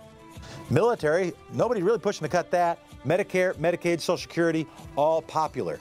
In order to do it, you have to chip away gradually. You are absolutely right that there are people who are trying to do that chipping away. Who they speak for, that's partly why this court sits. That's partly why this show has to happen, so we can figure out who those folks are and who really should wield power in the country. You're listening to the Thom Hartmann Program. I'm Jeff. You're listening to the Thom Hartmann Program. Call 202-808-9925. You're listening to the Thom Hartmann Program. I'm Jeff Smith.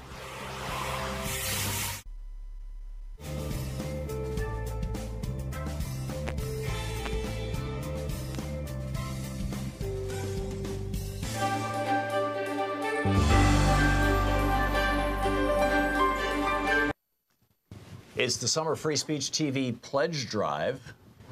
This Thursday and Friday of this week are the kickoff for it. These are the first 2 days. And then, next week, and hopefully we can do this in just a couple of weeks, and we can make this thing happen and make it work and keep this network going and on the air. Free Speech TV, as you know, is not supported by billionaires or big corporations. It's one of the reasons that we can actually tell you what's going on in the world. We can actually talk about net neutrality, because Comcast doesn't say to us, like apparently they say to MSNBC and NBC, whether they say it or not, it's implicit. Really rather you didn't discuss net neutrality, for example, or CNN and Time Warner and AT&T saying, well, let's have a news report about corporate consolidation. That's not happening. We can talk about that here, because we're not owned by these giant corporations. The upside of that is that, you know, we can have an honest conversation about the real issues facing America. The downside is that we don't have a, you know, multi-billion-dollar corporation funding our operation. The entire television network of Free Speech TV runs on an annual budget of a little over $3 million a year. It's literally the little engine that could. The amazing work that they're doing. We're on Dish, we're on Direct. We just got on Sling TV for cord cutters. You know, people who no longer use cable TV, they just watch TV over the internet, but they still want to see, you know, cable networks and things. We are now on Sling, we're on Roku. We're all over the place, right? Free Speech TV is. It's so easy to find us wherever you go. This is really amazing stuff that this small crew of dedicated and frankly underpaid, you know, hardworking people at Free Speech TV have done. It's remarkable.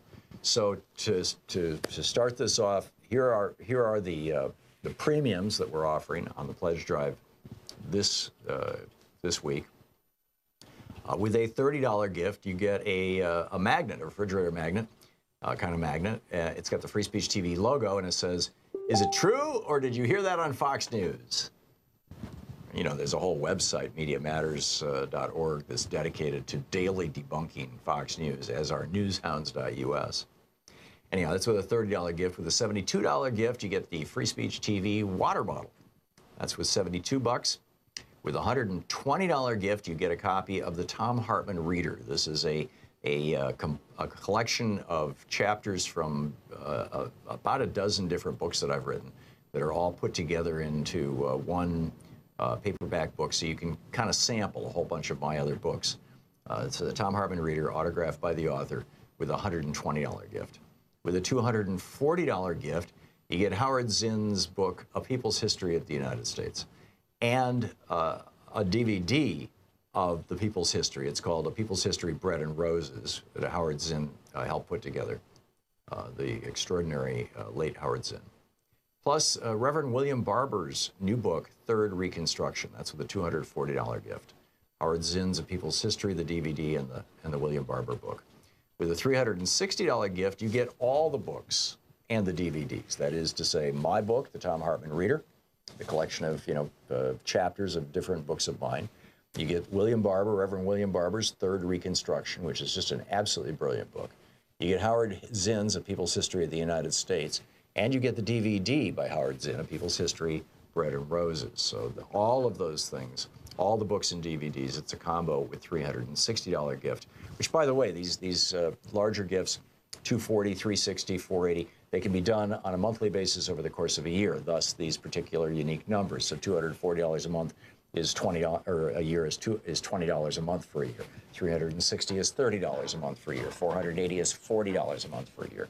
So if giving $360 to support Free Speech TV is tough, but giving $30 a month is doable, then please, you know, jump on it, go for it.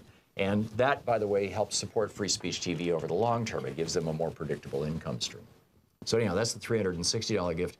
With a $480 gift, or $40 a month for a year, you get the Everything Kit, and that includes the Is It True, or Did You Hear That on Fox News? Free Speech TV magnet, the Free Speech TV water bottle, all the books, the book autographed by me, the Thom Hartmann Reader, Reverend William Barber's book, the Howard Zinn book, and the Howard Zinn DVD. And with a $1,000 gift, come to Portland and I'll take you to lunch. There's a real nice restaurant right down the street from us where we've been taking people lately. Looks out on the Columbia River. It's just beautiful, and it's a real nice time. You know, we'll work that out. So that's with a $1,000 gift. Come to Portland, and we'll have a good time. So that's in summary. But the really important thing is helping keep this network on the air. I mean, this is a really big deal. That, you know, Free Speech TV is the only independent progressive network out there right now. It's the only one. And it's the only nonprofit that I think probably is ever going to be out there in any consequential way. And it has grown extraordinarily because of your help and support. So now's the time to kick in. Now's the time to step up. Please help out Free Speech TV. Keep this thing going. Call now, the number on your screen, and make your contribution to Free Speech TV.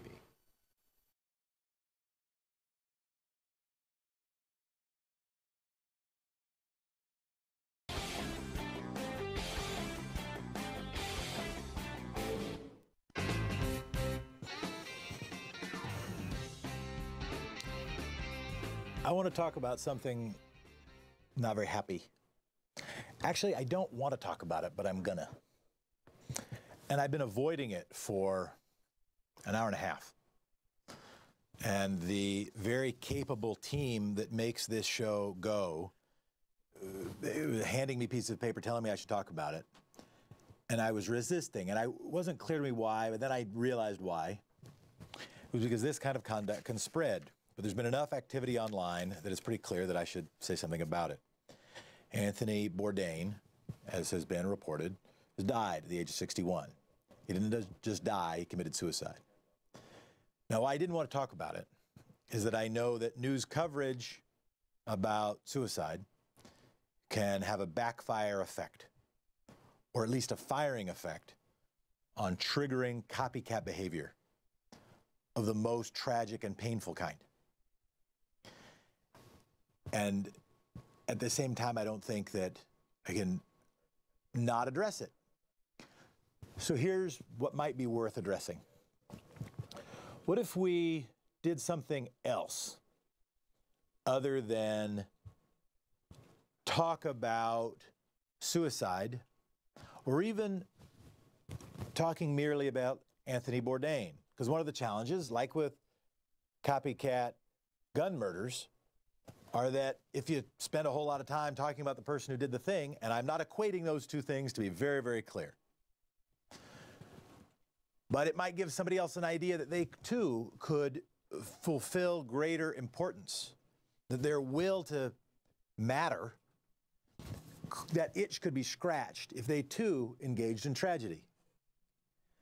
I think maybe the habit we need when someone that we care about, including someone we care about who we've never met, and somebody whose quotes on trying to be compassionate for other human beings and being critical of the American government when it has not been compassionate, with Palestine as an example.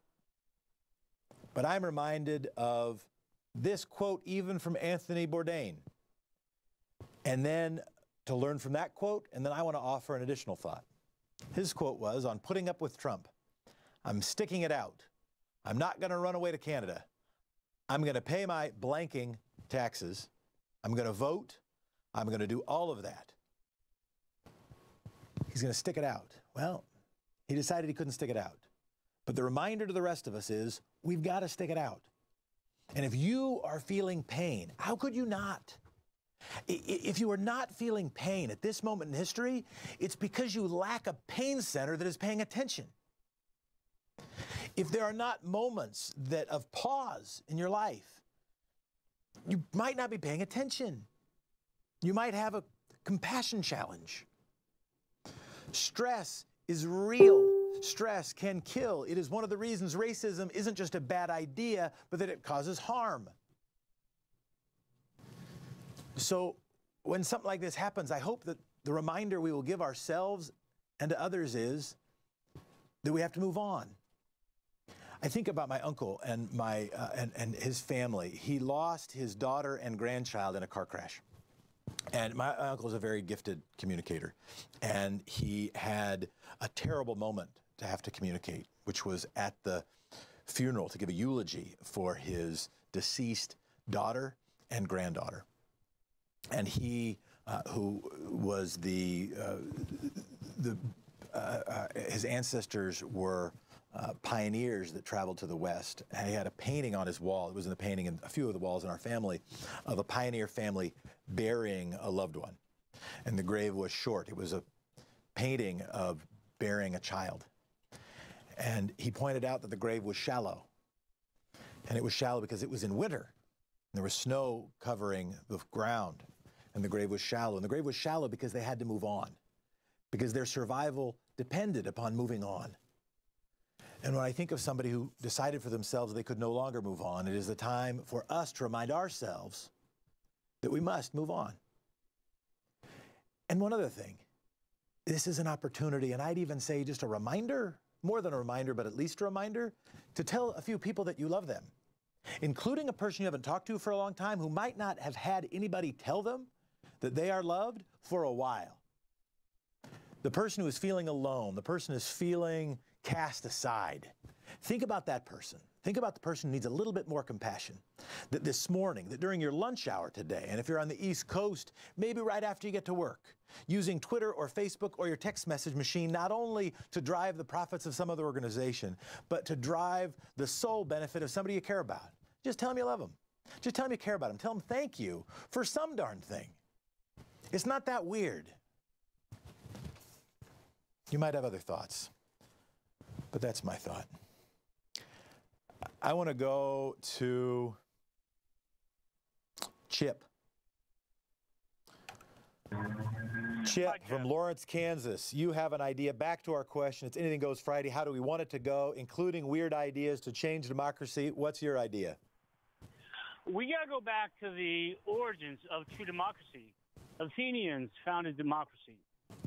And what they would do, you had your elected officials, but also a large percentage of their version of Congress, for example, were literally randomly picked virtually out of the hat, where they would go up to these people.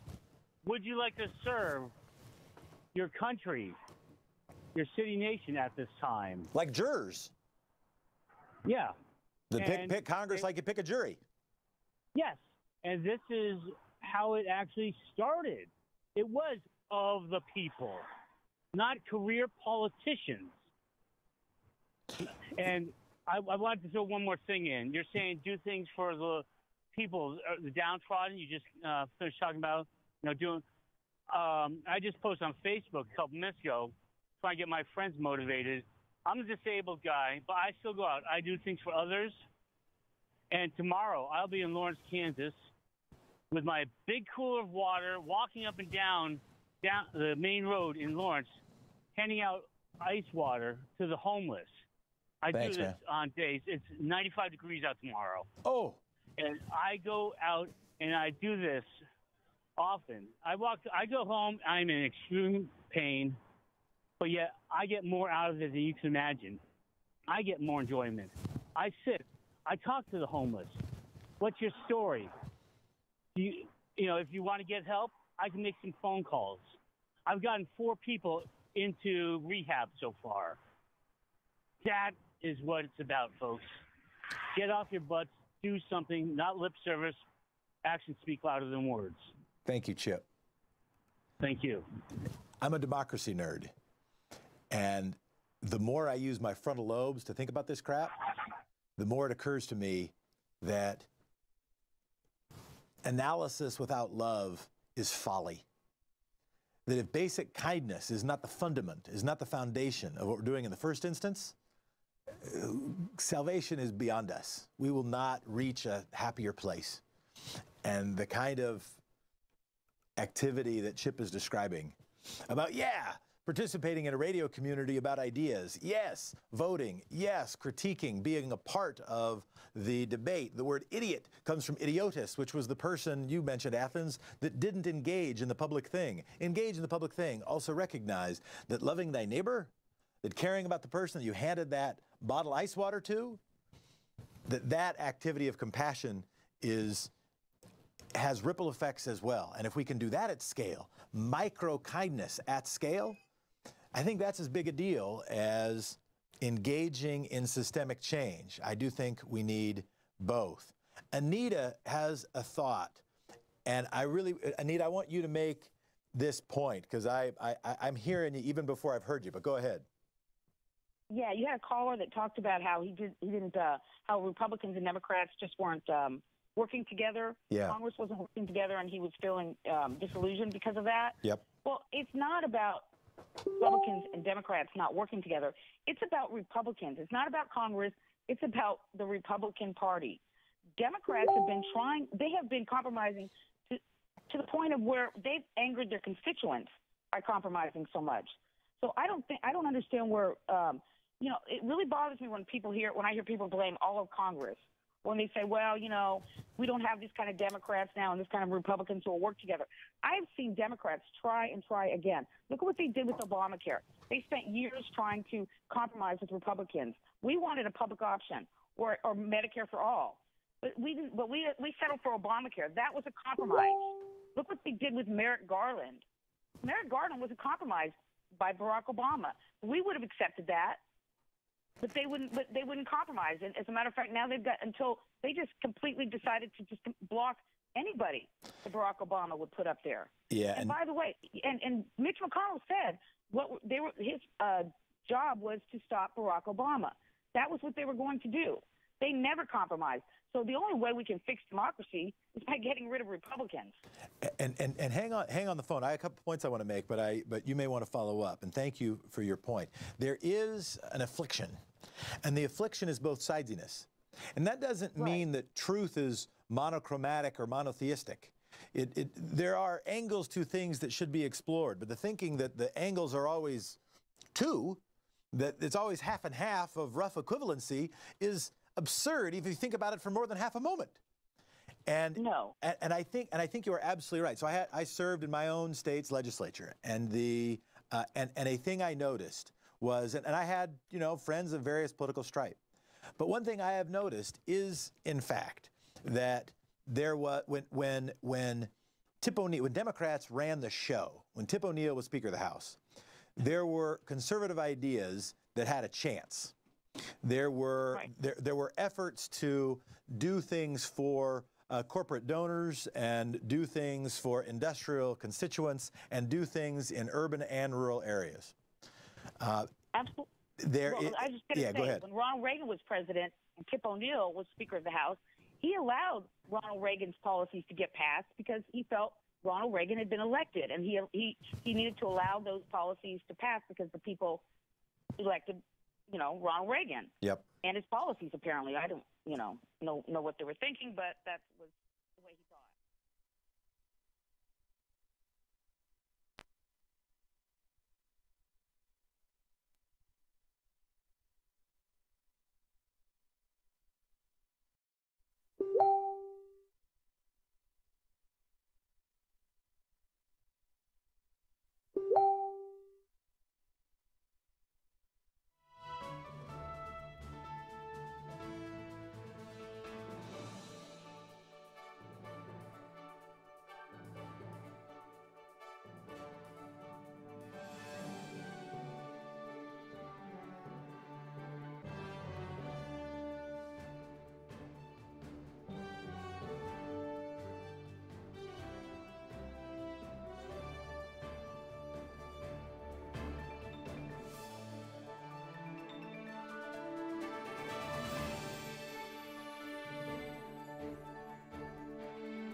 The net wealth of the Koch brothers by Ann.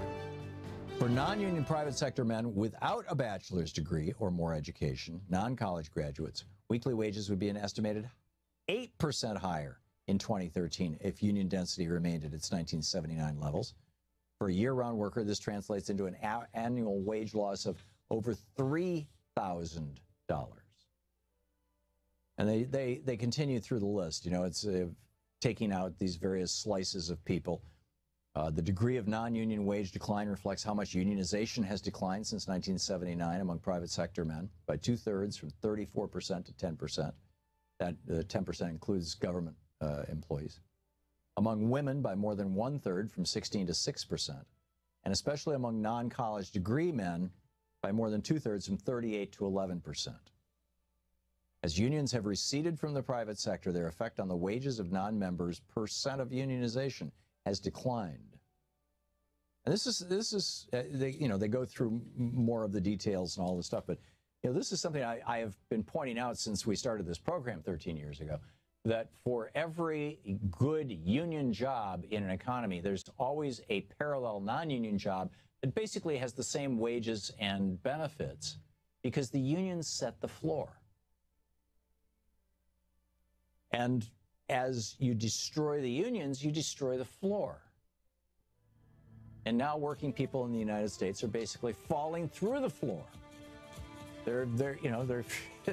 Wages have been flat since Reaganomics really took hold in 82, 83, 84. And they've actually declined, in particular for non-college educated men and for women since that time.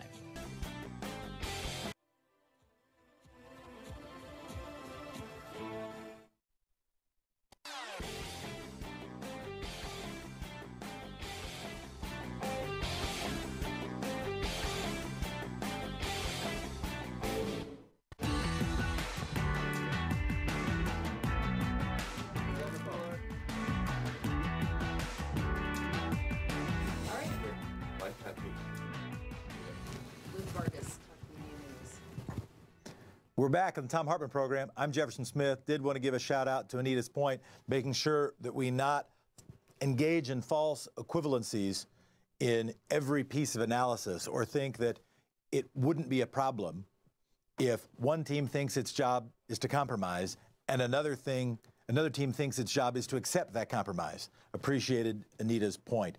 We're now going to take our time with Luke Vargas, Talk Media News, talkmedianews.com. Luke, what's up, man? I am your father.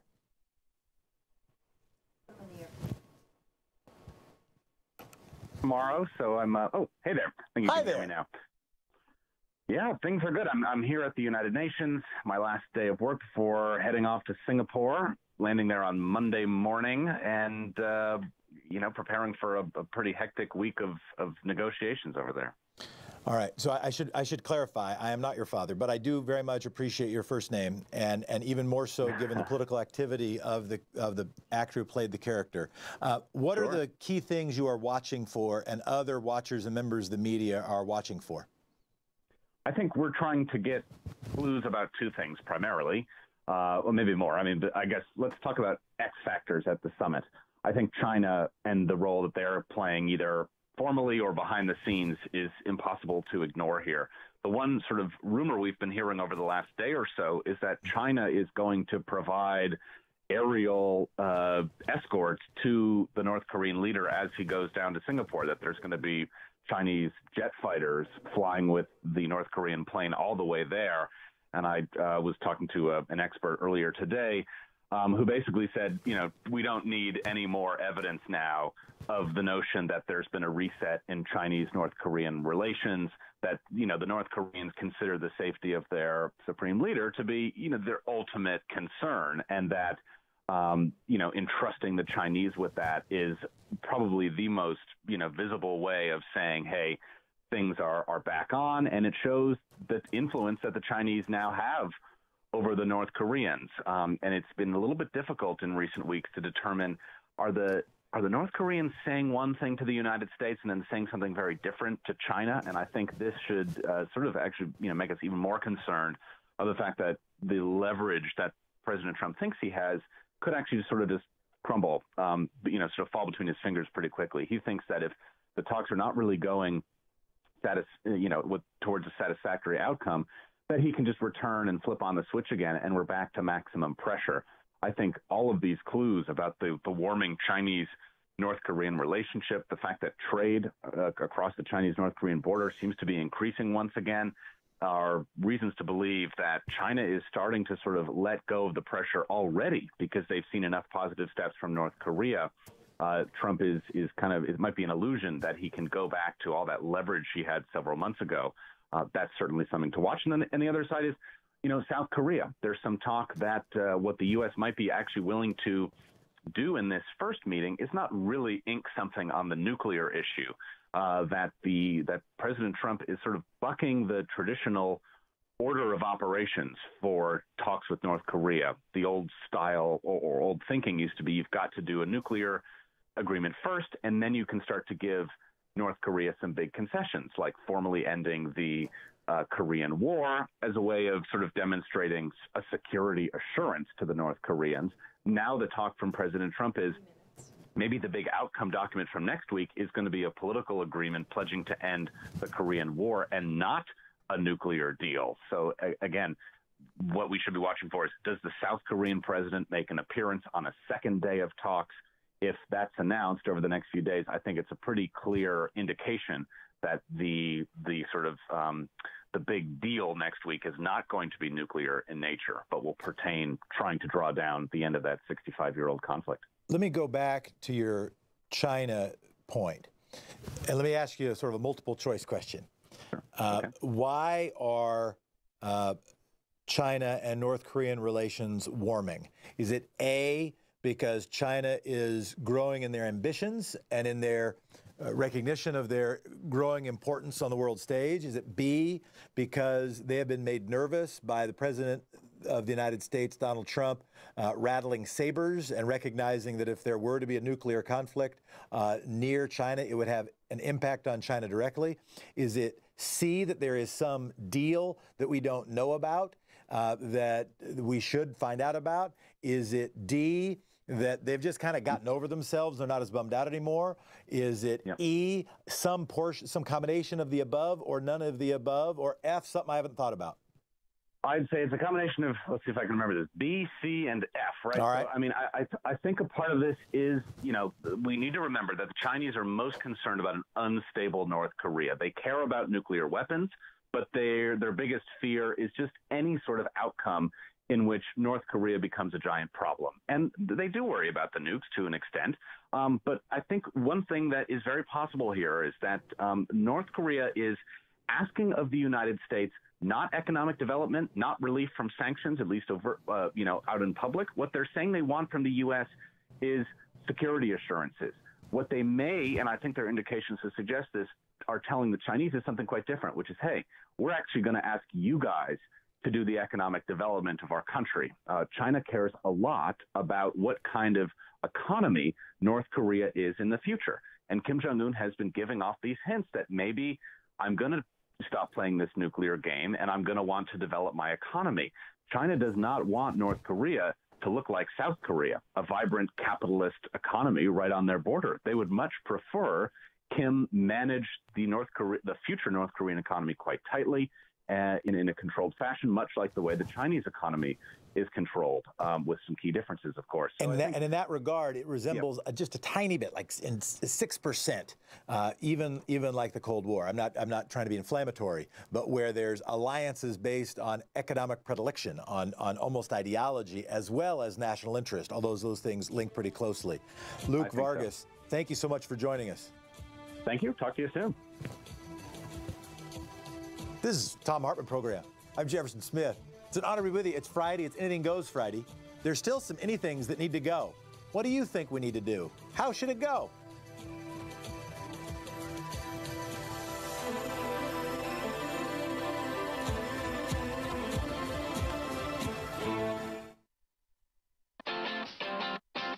You're listening to Thom Hartmann.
The Thom Hartmann Program is brought to you in part by the Aiden Forecast, an investment newsletter with weekly updates of leading market indicators and a monthly deep dive into what the details of the economy and the markets mean for investors and retayees. On the web at aidenmarkets.com. The Thom Hartmann Program is brought to you in part by X-Chair, the X-Chair office chair. xchairtom.com is the website, xchairtom.com. Hartmann Program is brought to you in part by Super Beets. Super Beets are sourced from non-GMO beets, and they're packed with dietary nitrates, helping to produce nitric oxide for more energy, stamina, and support for healthy blood pressure levels naturally. For more information, call 800-223-8242 or visit tomsbeets.com.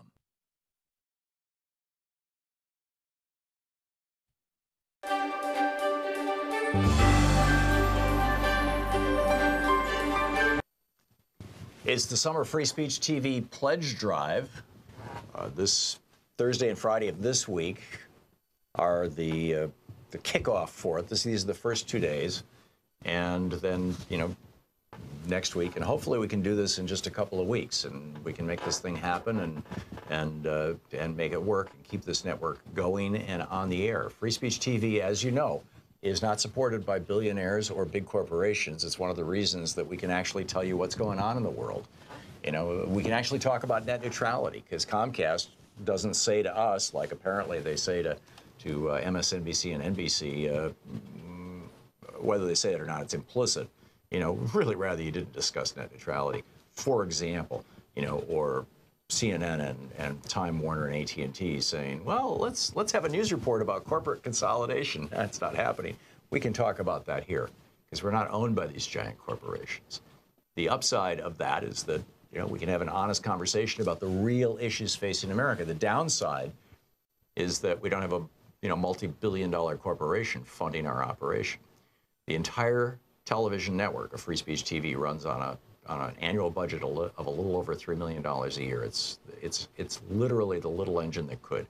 The amazing work that they're doing. We're on Dish, we're on Direct. We just got on Sling TV for cord cutters. People who no longer use cable TV, they just watch TV over the internet, but they still want to see cable networks and things. We are now on Sling, we're on Roku. We're all over the place, right? Free Speech TV is. It's so easy to find us wherever you go. This is really amazing stuff that this small crew of dedicated and frankly underpaid, hardworking people at Free Speech TV have done. It's remarkable.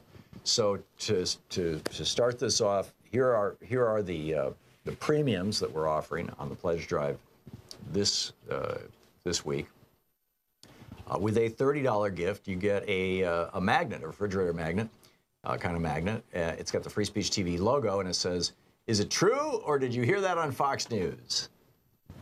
There's a whole website, MediaMatters.org, that's dedicated to daily debunking Fox News, as are newshounds.us. Anyhow, that's with a $30 gift. With a $72 gift, you get the Free Speech TV water bottle.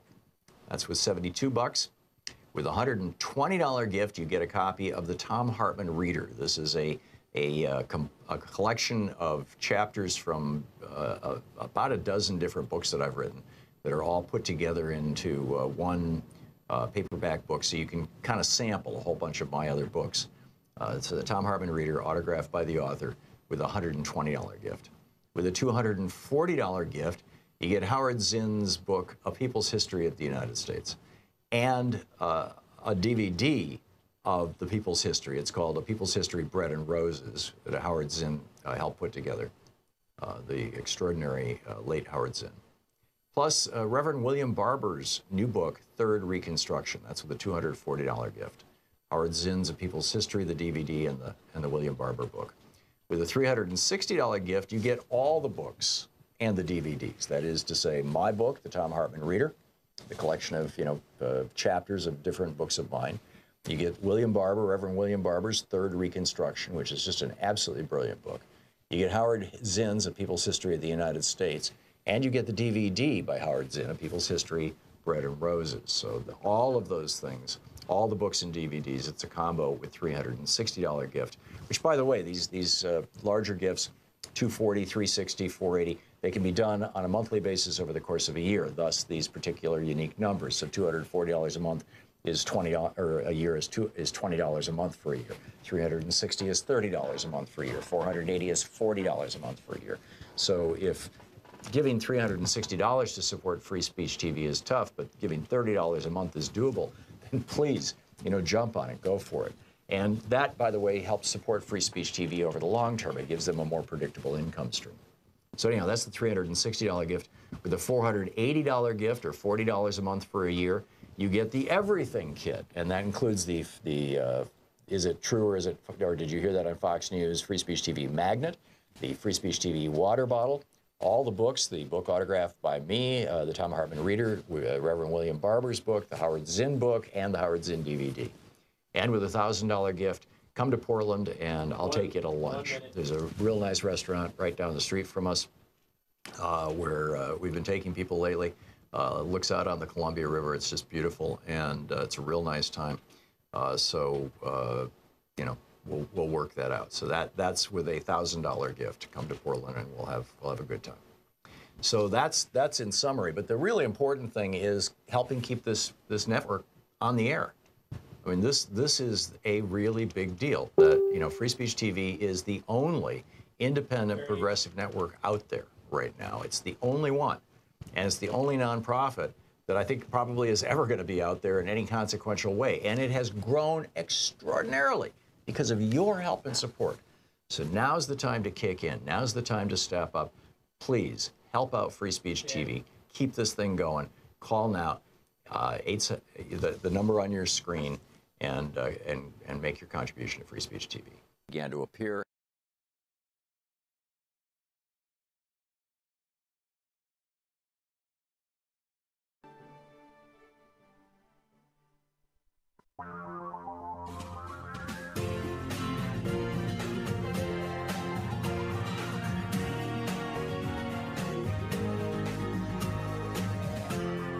This is the Thom Hartmann Program. This is the Thom Hartmann Program. I'm Jeff. Jefferson Smith here, standing in for Tom. Honored to do it, honored to be with you. It is Anything Goes Friday. The big question of the day is, how do we want it to go? We've been talking a lot about democracy.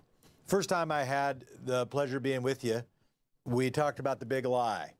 Ivan is on the phone from Chicago, who has a call that I want to take quickly as a lead-in to then talking to Carl Frisch about Mick Mulvaney and maybe a little about Scott Pruitt, because I think Ivan's point, if I'm a good guesser, might help us get there. Ivan, how you doing, man? Hey, Jefferson. First of all, let me just say Anthony Bourdain's loss is a loss for America. Yeah. The big lie, naturally, is the free market will provide everything we need, the unregulated free market. And sadly, the corporate food teabagger fools, 50% of Americans have bought this lie that government sucks, resulting in the corporate bot GOP in control of the House. Oh, I lost you, but I heard the point that this basic idea that government sucks, and that, and your call, by the way, it gets to the very first caller we had today, that this idea that selfishness is sufficient, that all we have to do is worry about our own selves and everything else will just work out. What happens when you have someone in charge? What happens when someone gains power in government who doesn't believe in the enterprise? What happens if they are entrusted to solve a problem and they either don't believe in the problem or don't believe a solution is necessary or even against it? Carl Frisch is joining us right now. Carl, can you hear me? I sure can. And I'm glad that it's Anything Goes Friday, because that's how it feels in Washington every day. Yeah. So this article in Common Dreams, the headline that I cribbed, what happens when you put someone in charge of an agency they think shouldn't exist, says Elizabeth Warren after Mulvaney cut the CFPB panel. What can you tell us about what's happening with Mick Mulvaney? And it does seem like Scott Pruitt, it's a little bit of a similar circumstance where they're entrusted with a thing that they would rather maybe drown in the bathtub. Yeah, I can't think of anything more I less like doing than running a government agency that I fundamentally disagree with. But that's where we are. Mick Mulvaney is the acting director of the CFPB for at least the next couple weeks. The deadline for President Trump to appoint his replacement is on June 22nd. But then he'll be able to stay on indefinitely until that person is confirmed or denied.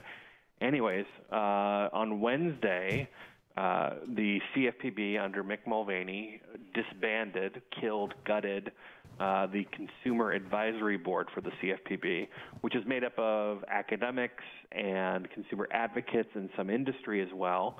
And he's legally obligated to meet with them twice a year. Yeah. But since he's been in office for the last 8 months, he's canceled on them twice at the last minute. And this most recent time he canceled last week, telling them, let's have a conference call next week. And then, and this is what's crazy about it, his team is saying that they didn't really fire anybody or get rid of anybody. It's just a reorganization. But if you listen to the actual call, which is available online, it sounds like that George Clooney movie where he flies around the country firing people. It's got all the HR buzzwords that you can imagine, like we are transitioning and cost-saving measures and blah, So it's clear what he's doing here. And his team has offered any number of excuses for why they're doing this. First, they said, all these board members, they just want these fancy junkets where they can come to Washington and be wined and dined. Well, and then the board members came forward and said, we're staying at the Hampton Inn. We're staying at the Holiday Inn. We pay for our own food. If you wanted us to pay for our own trips, we'd be happy to do it. So that excuse kind of fell away, not the least of which is remembering that Mick Mulvaney, as a member of Congress, was wined and dined by industry and special interests who paid tens of thousands of dollars to fly him all over the world. And then they said that there were too many members from the West Coast and the East Coast and not enough people from the middle of the country. But then American Banker, an industry publication, pointed out that that wasn't true and that most of the members came from the middle of the country. Yeah. So then today, and this is breaking news, we just posted video at alliedprogress.org. Mick Mulvaney was at a town hall meeting in Kansas where our research director confronted him during the Q&A portion and said, look, these excuses that the CFPB has given for disbanding this legally required entity, the Consumer Advisory Board, don't hold up. What's the truth, Mick Mulvaney? And Mulvaney essentially said people, unnamed people, have complained about the board, and he thinks that the meetings should be done in private without cameras. Because good things can happen. So I am troubled by your story, but not for the reason you think. I'm troubled by your story because I wonder if I'm supposed to care. And let me explain what I mean. I care about the functioning of our government a lot. I care about consumer protection a lot. I care about the rule of law a lot. I've already personally reached a conclusion that the current administration is going to do a number of things that are contra to fundamental values, or at least to make it personal, fundamental values at least that I share about how I think democracy is supposed to work. How should I fit this in?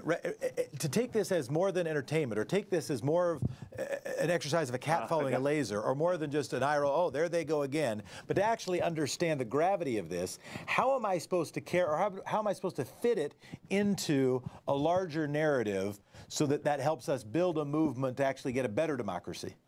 Well, I think you start with thinking about who this stuff impacts. The machinations in Washington have real-world implications. There are millions of Americans out there who are helped by the CFPB every single year. Like who and how? Well, in its 5-year existence, the CFPB has gone after bad financial actors. So your banks, your credit card companies, your student loan processors, predatory payday lenders, loan sharks. So who's getting helped by that? Who are they? What are their names? And how can we talk to them? Well, we probably have to have a show that lasts for weeks because millions of people have been helped. They've returned $12 billion from these financial cheats into the pockets of the people they screwed over. Over 20 million Americans have received $12 billion from the CFPB. And it's not taxpayer dollars. It's the CFPB going after these bad actors, getting the money that they stole and giving it back to the people that they stole from. So how do we tell? How do we tell that story? If one ascribes, then we got just another minute or two. I think that's what we're doing right now. Yeah. No, let me finish this thought. Let me finish this thought. How do we get that story to behind the red wall? So my metaphor is that, you know, no matter what has happened in news coverage, the approval rating of the current occupant of the White House does not dip below 35%. Doesn't go up above 43%, but it doesn't dip below 35%. And maybe it doesn't need to, maybe that doesn't matter. But it does, when people talk about a post-truth world, a post-fact world, it does make me worried. I don't want to accede to that. I don't want to throw up my hands and say, oh, well, I guess that's just how it is. Because people who are getting screwed in their student debt and their credit cards, that is not biased by way of political party. That is not biased by way of geography. How does that information get to the people you want to get it to? Here's one place. How else do we do that? Well, if you want to solve the riddle of how do you actually convince people who are unconvincible, I think you would become a very wealthy person because nobody has that answer. I don't know if I'd go that far. Well, let me get my statement out. Please. All right. If you poll people about the various things that the CFPB does, and you don't tell them anything about the politics of where people stand on these issues, meaning you don't tell them what Trump wants to do, 80-some% of Democrats support the mission and the activities of the CFPB. 70-some% of Republicans, 60-some% of Trump-voting Republicans support it. When people find out that Trump is on one side of the issue, those numbers change, but not as much as you'd expect. It's still a majority of Trump people, but the numbers drop drastically. It's still a majority of Republicans, but the numbers drop drastically. And the numbers, of course, go up for Democrats. So, the truth is, one of the ways that you can talk to people about this is by talking about the corrupt D.C. politicians who are allowing this to happen. That is something that tests well across the board, regardless of political stripe. And when you tell them that these corrupt Washington politicians are allowing credit card companies and big banks and predatory lenders and other financial cheats to take advantage of millions of Americans, and that student loan processors are getting away with murder because the D.C. politicians are allowing them to happen, you can keep those people in our column when talking about these policy issues. All right, so let me pause. I don't know that there is an answer to get people to stop just going with Trump where he goes. So there wasn't one with Bush. Bush still had 35% at the bottom of the Iraq War. Okay. So and so I should worry about not the below 35, but I should maybe worry about between the 35 and the 48. There is a large swath in the middle that looks at these issues the same way that we look at them. But I want to quibble with one thing, and I heard you and I appreciate it. And I want to say two things. One, I think that this kind of story is among the most important stories that happens. Where it actually impacts people's lives, where it demonstrates how we're stronger together than we are apart, how there are people who are trying to use the public thing just to extract resource from people rather than benefit people. I think it's enormously important. The other thing you said, though, I want to quibble with, which is every time we say, whoever the we is, that we say corrupt politicians, that we reinforce a frame that democracy is broken, which I, by the way, ascribe to some degree. We reinforce a frame that government is bad. We reinforce a frame, oh, good, see, politicians are lousy. That's why I put all our faith in a businessman to run the country. And so I'm trying to figure out that sort of narrative architecture that helps communicate to people. I don't want to say the unpersuadable. I'll say the persuadable. They just don't want to be screwed, and they don't want some profiteer screwing them. Last word for you. Last word is I use the language that gets us victories. All right. Sometimes there's collateral damage in that. There is collateral damage whenever you describe a problem. If you are trying to solve the issue of how people feel about our government, that is a much larger conversation than any single issue. It's something that's across the board. And we can actually wait generations while Democrats and progressives try to herd cats and get everybody singing from the same sheet music. It's been an obsession of the left for generations. It will never happen. Carl, thanks for joining us. Alrighty. You're listening to the Thom Hartmann Show. I'm Jeff Smith. We'll be back. Anything Goes Friday. This is the Thom Hartmann Program.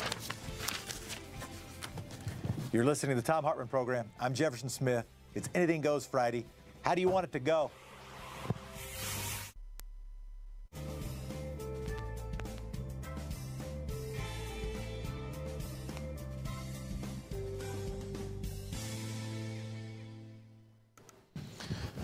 Tim on Free Speech TV, you've been waiting so patiently. Thank you for your patience. How you doing?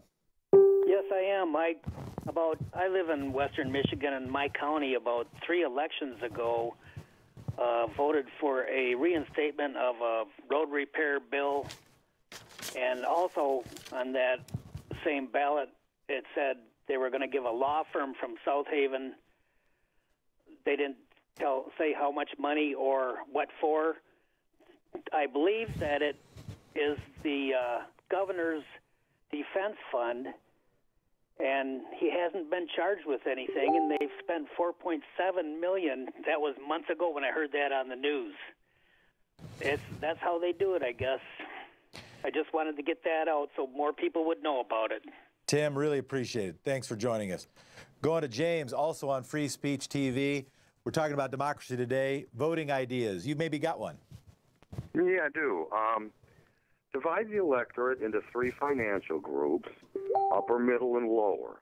Mm-hmm. During elections, the least economically advantaged group gets 3 votes per their chosen candidate. Okay. The middle gets 2 votes, and the wealthiest, most privileged group gets 1 vote per candidate. All right. The beauty of this arrangement is obvious. It is the least financially privileged and successful who need the help of elected officials the most. Politicians would have incentive to support policies and programs for the less fortunate rather than wealthy contributors and special interests, etc. In some societies, 1 man, 1 vote is simply not enough. So I think what I heard you say, James, is that you want a poor person to have 3 times the votes as a richer person. Yes, and the middle group too. All right. Even if we divide it into 2 groups, it would be helpful. All right. I'll tell you, I would be comfortable if we just got more clearly 1-to-1, but I appreciate your thought. Do you like that more, or do you like the lottery selection? I didn't have really a chance to respond to the lottery idea, just picking members of Congress out of a lot like we pick jurors. I know I have a quibble with it. In fact, I have maybe an important argument against it, but there are parts of it I really like. You got a thought on that one? I'm sorry, what was the question? I'm not supposed to ask you questions. I just did. I broke from the script, my friend. I broke from the script and asked you a question. I didn't hear you. What did you say? What I said was, there was a caller earlier who suggested we select members of Congress by lot, by drawing a piece of paper. Whoever got the long or short straw would represent their congressional district. I just wanted your thought. Okay. Well, I'm not completely against this, but yeah, as far as the voting where you pick your second choice, where you get your second choice if your first doesn't. See, a lot of elections there's only 2 choices. There's only a Republican and a Democrat. And a lot of them there'll be like a Republican, a Democrat, and a Libertarian. Yeah. And so I guess in real crowded fields, this would be helpful. I'm not against that either. And I realize my idea is something that's never going to happen.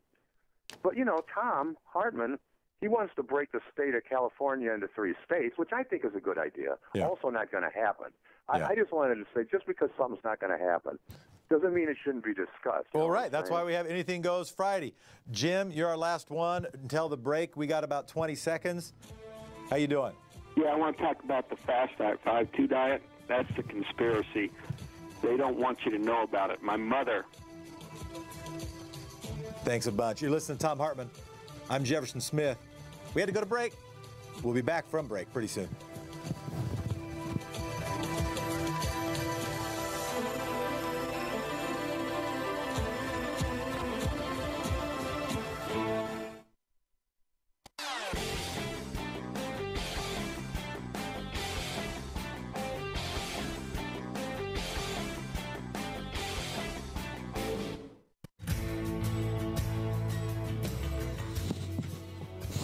You're listening to the Thom Hartmann Program.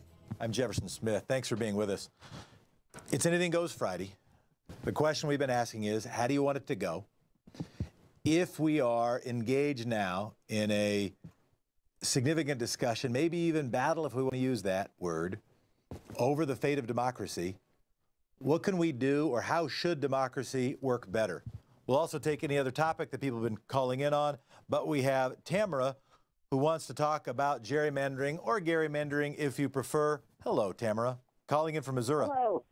Hello, Jefferson.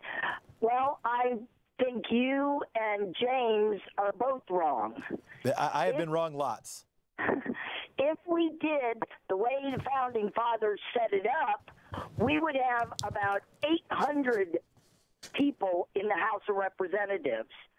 The United States Census was set up to count heads and only heads, and that's how districts were made. And why does one congressman's district have 2, 3, 4 million people in it when another district down the road only has a few thousand? I don't, Tamara. I'm not sure if that's factually. Have representation, and one person can't represent that many people. So you're saying the House districts are of different geographic size, but relatively similar population size. U.S. Senate seats have significant differences in the populations they represent. Is that what you're talking about? No, I'm talking about just the House of Representatives. The states were set up to have 2 senators, no matter what the population. Yep. But the House of Representatives was set up that when a district got too big, it was supposed to be cut out and another rep added. Well, Tamara, I appreciate the call. We haven't had another rep added to the House of Representatives in like 60, 70 years. Tamara, I appreciate the call. We'll do a fact check. I want to see what the congressional district is with the fewest and the most number of people. I don't think that gap is nearly what was suggested on the air, and I do want to make sure we offer correct information. And Tamara, if you want to call in and tell Arthur some additional facts, that we would welcome those during a break. I think I can do some very quick research myself to find out what that big gap is, because they do redistricting based on population. That redistricting doesn't happen until after the census, so there's lag time. So a district can grow or a district can shrink in between those time periods. So I am curious now what that gap is. I do want to get now to Chris, listening from X-Ray, X-Ray.fm, which is my home station. He's in Salem. I'm usually in Portland. Chris, how you doing? Yeah, it's Salem, and guess what, Jefferson? I got banned from the Lars Larson show. Congratulations, and I'm sorry. I the show. Well, what did you do? Did you curse? I said congratulations, and I'm sorry. Did you curse, or did you just disagree? No, I lied to the screener. I told him, because remember when Lars claimed that him and his wife were getting stalked, and he had this stalker, but he couldn't tell us who it was, and I'm like, Lars, was it you? I think you made that whole thing up. Oh, and you got through the call screener under false pretenses. Yeah, I hear you. Yeah, and it triggered him so much. All right, Chris. Well, thanks for calling. Thanks for listening on X-Ray.fm. Thanks, everybody, for listening. You're listening to the Thom Hartmann Program, and we'll be back in just a minute.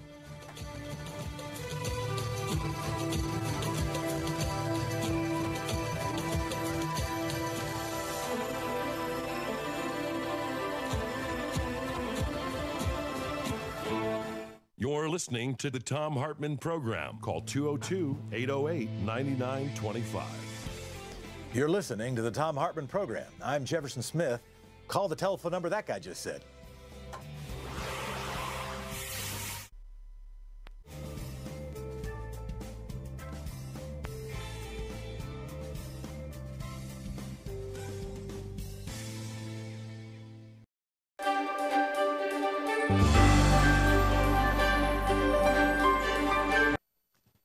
It's the Summer Free Speech TV Pledge Drive.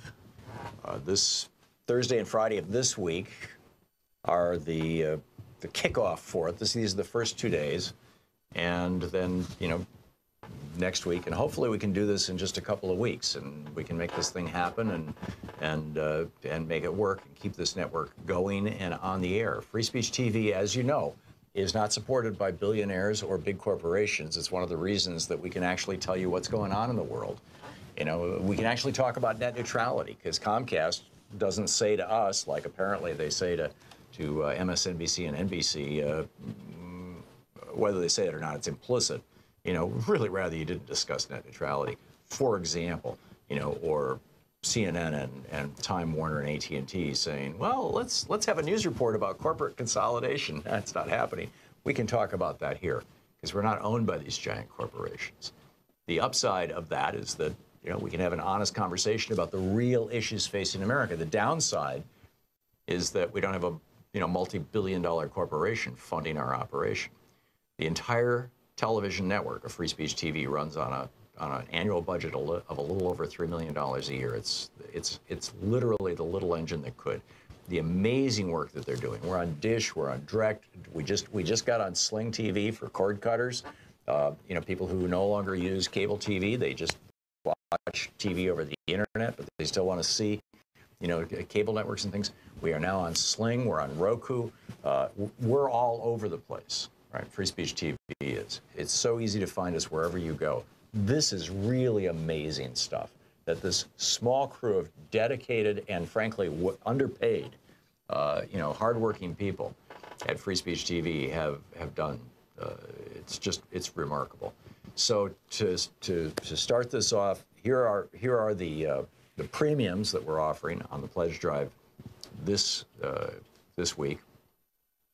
With a $30 gift, you get a magnet, a refrigerator magnet, kind of magnet. It's got the Free Speech TV logo, and it says, "Is it true, or did you hear that on Fox News?"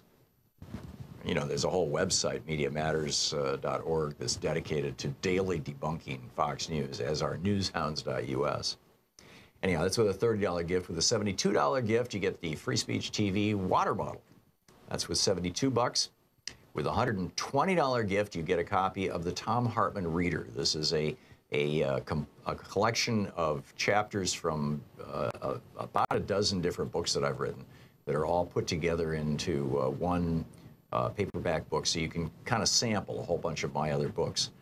It's the Thom Hartmann Reader, autographed by the author, with a $120 gift. With a $240 gift, you get Howard Zinn's book, A People's History of the United States, and a DVD of the People's History. It's called A People's History, Bread and Roses, that Howard Zinn helped put together, the extraordinary late Howard Zinn. Plus, Reverend William Barber's new book, Third Reconstruction. That's with a $240 gift. Howard Zinn's A People's History, the DVD, and the William Barber book. With a $360 gift, you get all the books and the DVDs. That is to say, my book, the Thom Hartmann Reader, the collection of, you know, chapters of different books of mine. You get William Barber, Reverend William Barber's Third Reconstruction, which is just an absolutely brilliant book. You get Howard Zinn's A People's History of the United States, and you get the DVD by Howard Zinn, A People's History, Bread and Roses. So all of those things, all the books and DVDs, it's a combo with $360 gift, which, by the way, these larger gifts, $240, $360, $480, they can be done on a monthly basis over the course of a year, thus these particular unique numbers. So $240 a month is $20, or a year is $20 a month for a year. $360 is $30 a month for a year. $480 is $40 a month for a year. So if giving $360 to support Free Speech TV is tough, but giving $30 a month is doable, then please, you know, jump on it, go for it. And that, by the way, helps support Free Speech TV over the long term. It gives them a more predictable income stream. So anyhow, that's the $360 gift. With a $480 gift, or $40 a month for a year, you get the Everything Kit, and that includes the Is It True or Did You Hear That on Fox News? Free Speech TV magnet, the Free Speech TV water bottle, all the books, the book autographed by me, the Thom Hartmann Reader, Reverend William Barber's book, the Howard Zinn book, and the Howard Zinn DVD. And with a $1,000 gift, come to Portland and I'll take you to lunch. There's a real nice restaurant right down the street from us where we've been taking people lately. Looks out on the Columbia River. It's just beautiful, and it's a real nice time. You know, we'll work that out. So that's with a $1,000 gift. Come to Portland and we'll have a good time. So that's in summary. But the really important thing is helping keep this network on the air. I mean, this is a really big deal. That, you know, Free Speech TV is the only independent progressive network out there right now. It's the only one, and it's the only nonprofit that I think probably is ever going to be out there in any consequential way. And it has grown extraordinarily because of your help and support. So now's the time to kick in. Now's the time to step up. Please help out Free Speech TV. Keep this thing going. Call now, the number on your screen, and make your contribution to Free Speech TV.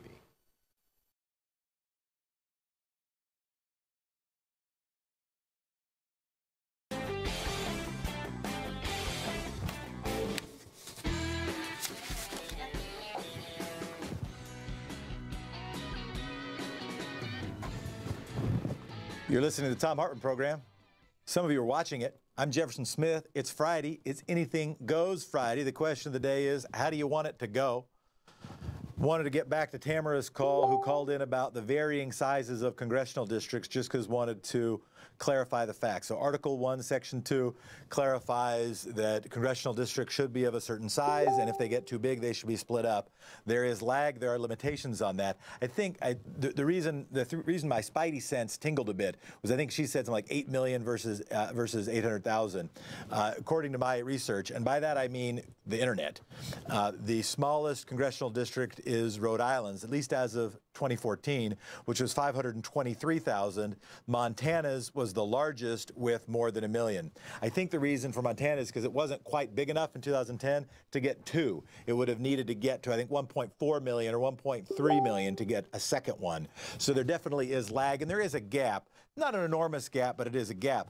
The fact that Montana gets 2 U.S. senators and California gets 2 U.S. senators, that definitely has an impact on decision making. I want to go back to our democracy topic. I want to get from, or actually, I want to go to Irene. Irene who answered a question with a conversation I had with Carl Frisch, and answered the question, who benefits from the CFPB? Irene, who benefits? Thanks. I am a beneficiary of that program, and I didn't even ask for anything from the CFPB, but my late husband was Hispanic, and we received a letter from the Consumer Financial Protection Bureau indicating that a certain car dealership that we use to purchase our vehicle with may have given us a different price because of our ethnicity. And filled out a form to verify that my husband was, yes, Hispanic. And then, I mean, we got a check in the mail. It didn't make anybody rich. But the fact is that this bureau not only takes complaints from people who feel that they have been prejudiced against, they actually were doing the research to find businesses that were discriminating against people because of their race or ethnicity. Irene, thank you so much for putting a real face on a real issue, or at least a real voice. Tim, you wanted to follow up on the CFPB. Go ahead, Tim. Yeah, we just got a check this week for my son who was in the military, was a victim of a predatory lender, and it took a year and a half, 2 years, but they finally got some money back, and he got a refund check. And I know there's a lot of problems because the companies we deal with are so huge. Yeah. And they have millions of customers. The only way for us to fight back is to group together, and that's what the CFPB does, gives us at least some power to fight back. Tim, thanks so much for calling. I want to go to Jeff, calling in from X-Ray from Portland, Oregon, wanting to talk about democracy. I'm fearful that I have called myself when I hear Jeff from Portland wanting to talk about democracy from X-Ray FM. But Jeff from X-Ray from Portland, Oregon, what do you want to talk about? Well, you're the real Jeff, so great show. Thanks for taking my call. If your name is Jeff, you are also the real Jeff, but please continue. All right, thanks. I just want to say, really sad news about Anthony Bourdain. My heart goes out to his friends and family. I agree. I think it was Ivan who said that Anthony seemed like a real a guy of the people, a man of the people. So, it's a big loss. But before I get to the specific topic for calling, I'd like to make a general point. And, can I just comment? I don't want to belabor that topic, but I appreciate what you said. And here's, before, I was careful to say I'm not equating, but I did in the same paragraph talk about suicide and murder. I think often the person who commits murder is a person who cares too little, and the person who commits suicide is the person who cares too much and not enough about their own living, or not enough thinking about the impact their death will have on others. I want to go back to my statement before of it's time to make it through. It is a time to continue rather than time to give up. It is a reminder to tell the people that you care about them, and remind people you have forgotten that they are not forgotten. But I wanted to get back to that. But you had another point you wanted to make, and thanks for making that one. Yeah, and this is kind of related. Before I get to my main topic, there's an article that was on alternet.org June 4th, and it was titled, "Are Americans a Broken People? Here's Why We've Stopped Fighting Back Against the Forces of Oppression," written by Bruce Levine. And, you know, with the corporate coup of America either complete or almost complete, depending on whom you talk to, Mr. Levine's main message is the key to our future victories for the people, and the most important element for our political insurgency is morale. We must not individually allow ourselves to be emotionally overwhelmed by the size of the task at hand. You know, Tom often says despair is not an option, and to paraphrase Bobby Kennedy, we almost strive to send forth tiny ripples of hope. Every little thing helps. Courage and compassion are contagious. So, you know, everybody should just do what they can and be kind to each other is the first way to start, you know. So I just wanted to put that out there. Jeff, thank you a lot, man. By the way, X-Ray is up for best radio station in Portland. The X-Ray.fm screen has an easy voting link if you so choose. I'm just offering information if you so choose to use it. All right, definitely, and I'll spread the word. Thanks, Jeff. All right, man. Thanks a lot. And the specific issue I'd like to hear your thoughts on when it comes to our voting system. I have a quote pertaining to our privatized, unsecured, unverifiable voting machines, and it's from a New York Times article on May 30th by Peter Baker, and he was quoting a passage in Ben Rhodes' new book, and the quote is, quote, "Mr. Obama did not impose sanctions on Russia in retaliation for the meddling before the election because he believed it might prompt Moscow into hacking into Election Day vote tabulations," unquote. So, Jeff, in my humble opinion, this is a naked admission. They buried the lead. This is a naked admission by the last real president of the United States, Barack Obama, that our Election Day vote tabulations are completely vulnerable to being hacked by the Russians or whoever. And so, you know, we all know about red shifts going back to 2002. So please give us your thoughts. You're a guy starting with the Bus Project who's been very involved in the nuts and bolts of voting.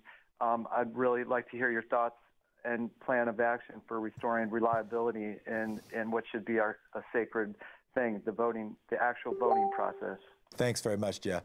I will offer my thoughts and only a sliver of a plan of action, because there's one other topic I want to make sure we get to today, and we have a few calls that I also want to give those folks a chance. So first of all, there absolutely needs to be a verifiable paper record, and there absolutely needs to be an ability to investigate, as one might with a blockchain or as one might with open source technology, investigate the code to make sure it wasn't tampered with if you're going to use machines. And there's got to be a verifiable paper record. I don't think that's that. If it's controversial, the only other side of the controversy is somebody who wants to rig it. How to get there, I think it's build a movement that recognizes democracy as a key value.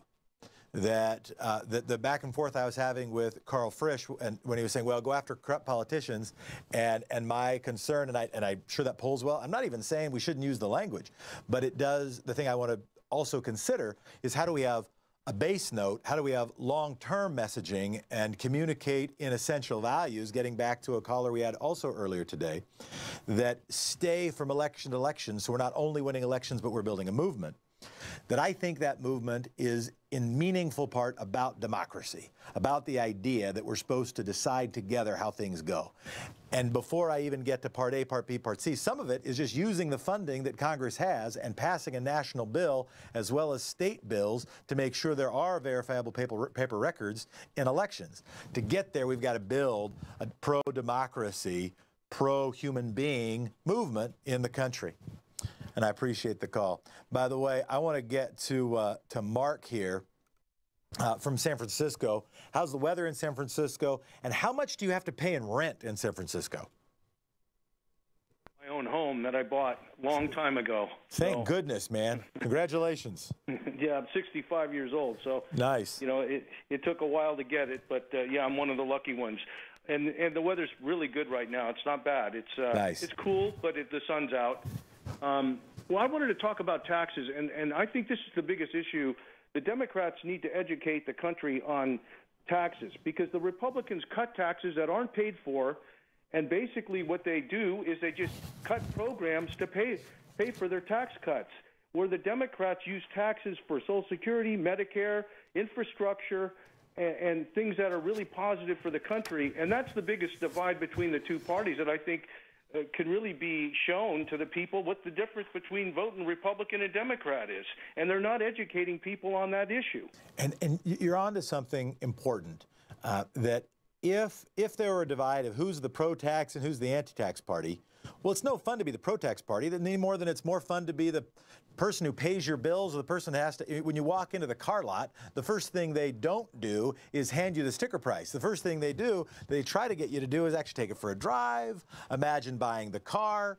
In the TV ad for the car, the price, if it's listed at all, happens at the end. Maybe it's put in a per month charge for a lease rather than getting sticker shock of the whole thing. That's where the term sticker shock comes from. Is that if you're the pro-price party, if you're the pro-cost party, well, that's a bummer. But if you're the pro-benefit party, if you're pro-having a good ride party, having a good experience, having better lives, having a working democracy, having communities that are healthy, having people who are educated, having people who have jobs that give meaning to their lives and a chance to feed themselves and their families, and that it takes some building blocks of public infrastructure, some social justice awareness, some government structure, some public structure, to use the term, that's something that is worth running on. What are the examples you've seen that you've liked that people have used to communicate about that stuff? Boy, I haven't heard enough of it, but all I hear is basically, the Democrats are the the tax party, and they tax, and the Republicans are cutting taxes like they're doing you a favor, and this is all you hear. I mean, it's wrong. People need to be educated on what's really happening. The Republicans are cutting taxes, but they're cutting them, and then they're cutting programs to pay for the tax cuts because we don't have the money to give these tax breaks. They have to get it from somewhere else. And the Democrats, if they need to educate people that, yes, we use your tax money for infrastructure, for jobs, for positive things for the country. We build the country with the taxes. The Republicans use the taxes and give it to the rich, one way or another. Mark, thank you so much for the call. And it is, and I would say it's one of the reasons why I appreciate this program so much, and why I appreciate the staff. And by that I mean Sean, and by that I mean Nate, and by that I mean Arthur, and by that I mean Thom Hartmann himself, and by that I mean Louise, and all the people that it takes to put this on, and why I appreciate the sponsors to it, and all the stations who have agreed to air it, and all the people who listen to it and tell their friends about it, because ultimately it won't be merely elected people who do the communication. Ultimately, it will need to be some communications apparatus, some community with microphones, some community with laptops, some community with headphones who are able to listen and talk and hear and discuss what's going on. If democracy is going to work, we have to have ability to discuss it. And if we're going to spread that word, how's that word going to spread? Because a member of Congress has an email list of 6,000 people? Or because we start building a movement that includes media apparatus that can communicate what's going on, that should disagree, that should not be monotheistic. I am not arguing for myself or Fox News or the left. I think we should analyze our positions and argue it and engage with alternative viewpoints. But it's got to be based on the public interest, not just the private interest. It's got to have a fundamental understanding that democracy matters. It's got to at least have some concept that we're stronger together than we are apart. Compassion has to be a part of it. Here's what we're going to do. We got a few minutes. We're going to do rapid fire in just a second. I'm Jefferson Smith. This is the Thom Hartmann Program. We'll be right back.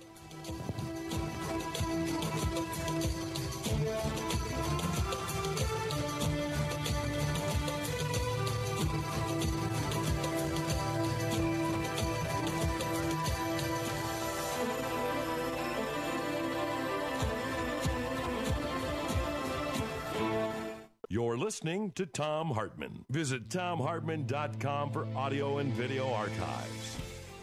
You're listening to the Thom Hartmann Program. I'm Jefferson Smith. It's Anything Goes Friday. We got a few more minutes. Thanks for being with us.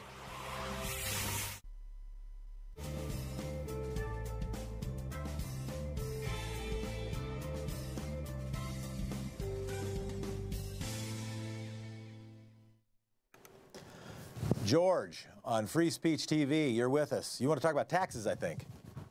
Yeah, I sort of want to continue with the conversation you just had with the last caller and about democracy. Thought came to me today, it's a lot easier to sell or buy a lie than the truth. That's why the Republicans, I think, are ahead of the Democrats. Why do you say it's easier to buy or sell a lie? Because people want to hear something that sounds good and it's glitzy and it's easy to digest without really thinking. So what I heard you say just there is it's easier to buy and sell something easy than it is to buy and sell something hard. And very often the easy thing is dishonest and the true thing is hard. You bet. Got it. That's it. If you Thank you very much. Have a great day. All right, George. That's short and sweet. Let's do rapid fire. Let's do a few of these. When we get back to it, we'll have time for just people to make their quick comments, and then we'll all be done. There was one other thing that I wanted to get to in our closing minutes, and that was an article in the Huffington Post. What will House Republicans do if Trump pardons himself? They asked them. 4 days before Richard Nixon resigned in 1974, the Justice Department told the president that he couldn't pardon himself. 3 days ago, President Trump tweeted that he thinks he knows better. So Huffington Post went around to the offices of 235 Republicans in the House and asked where they stood. Lots of them they couldn't reach. They had interviews with 24 of them. It was Sean's idea that you ought to ask yours. You might ask your own member of Congress, particularly those friends of ours who live in a district that is behind the red wall, that is propping up and protecting this president. What would they do if the facts determined that there was an indictment coming? What would the president do if there were impeachment proceedings? Does the president think, if he thinks he can pardon himself, do they agree? We'd be interested in your thoughts. By the time you get your thoughts, by the time you've done that, it'll probably be Tom's show again. But I still like the idea. And if you've got thoughts, feel free to call in to us about them. Denise, we've got time for on Free Speech TV. You want to talk about the Trump wall? Yes, I want to say something about the Trump wall. I believe that the Trump wall should not happen, but if President Spanky, as Tom calls him, wants this wall so bad, what he should do is use the billions of money he claims he has and go out to the Pacific Ocean, grab all that plastic and garbage that's floating out there, and build his wall and get it over with. So you're saying that I heard your modest proposal is to get Trump's billions to get a contraption that will collect ocean plastic, therefore saving the oceans, and then use that plastic to build a wall that you oppose, but at least you would like that idea better than a wall made of concrete or steel that now has a tariff subject to it. Exactly. He can spend his own money and take care of the trash in the Pacific at the same time. All right, Denise. Thanks for calling us. Okay. You're listening to the Thom Hartmann Program. I'm Jefferson Smith. It is Friday. Joe, you're listening on X-Ray. You want to talk about congressional voting. We're going to get to you right after this. And we're going to have rapid fire. We're going to try to get to every caller, but that means every caller has to use like 15 seconds. And I have to be quiet too. This is the Thom Hartmann Show. We'll be right back.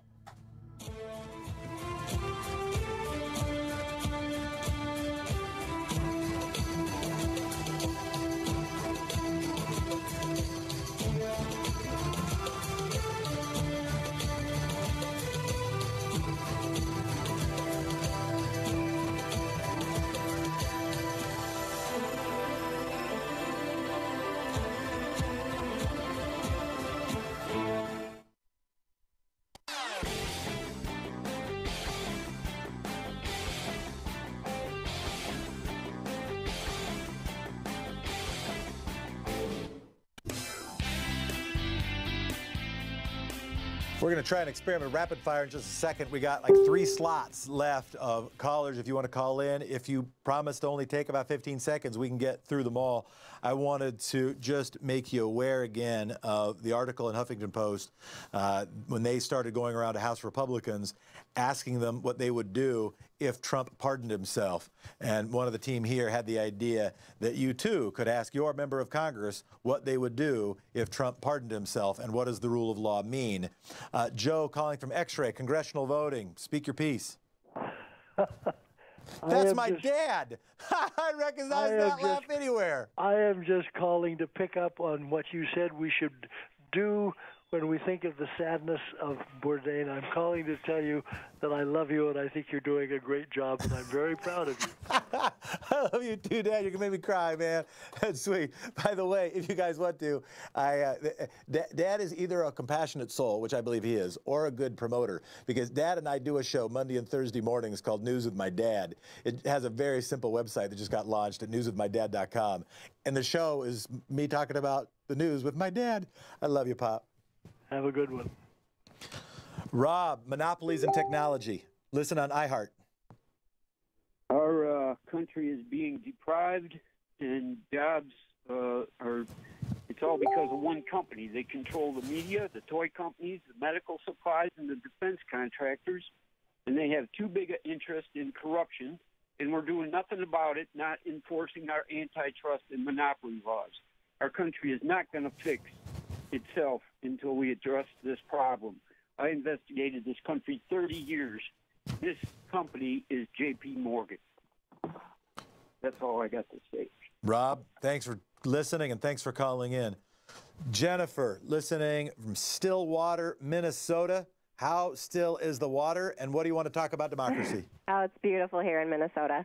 I've had 5 quick things. Get rid of superdelegates and open the primaries in the Democratic side. We should have a proportional representation parliamentarian system like every other country with like a minimum threshold of 3 to 5% so that we could get Greens and Social Democrats in there. Also, stop treating the Constitution like it's this holy document. France has had dozens of constitutions in the past, 50 years. The Constitution was great in 1776. It does not work anymore. I think we need a new Constitution like France always gets. And number 5, I think that the Democrats need to be like Bernie and stop running on identity politics all the time and start running. Oh, I didn't mean to cut you off, Jennifer. You did get 4 more points than normally you're allowed, but that was an accident, not your fault. I apologize, and I heard your point, and I hope you also heard Kristen Eberhardt's point of multi-member representation, because that's one way to get additional members, additional representation of additional parties. Shirley, predatory lending, very quickly. Predatory lending was supported by 52 Democrats in the House. And the Black Caucus. These people need to be called out for their taking of contributions that hurt the people. Social Security Trust Fund report for the actuary came out. Thank you, Shirley, very much. What I want to say to everybody is thank you. Thank you for putting up with me. Thank you for being a part of this show. I'm even going to say be a part of this movement. We got to almost everybody. Thank you to the team here. Thank you to Tom. Thank you to the listeners. Thank you to all the affiliates. And thank you, democracy.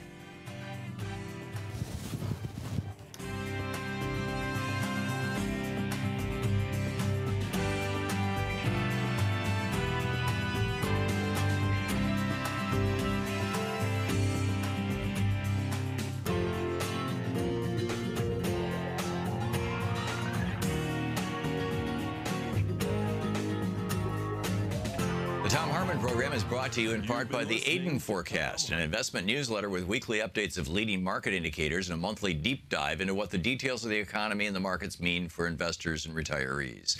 On the web at aidenmarkets.com. The Thom Hartmann Program is brought to you in part by X-Chair, the X-Chair office chair. xchairtom.com is the website, xchairtom.com. Hartmann Program is brought to you in part by Super Beets. Super Beets are sourced from non-GMO beets, and they're packed with dietary nitrates, helping to produce nitric oxide for more energy, stamina, and support for healthy blood pressure levels naturally. For more information, call 800-223-8242 or visit tomsbeets.com.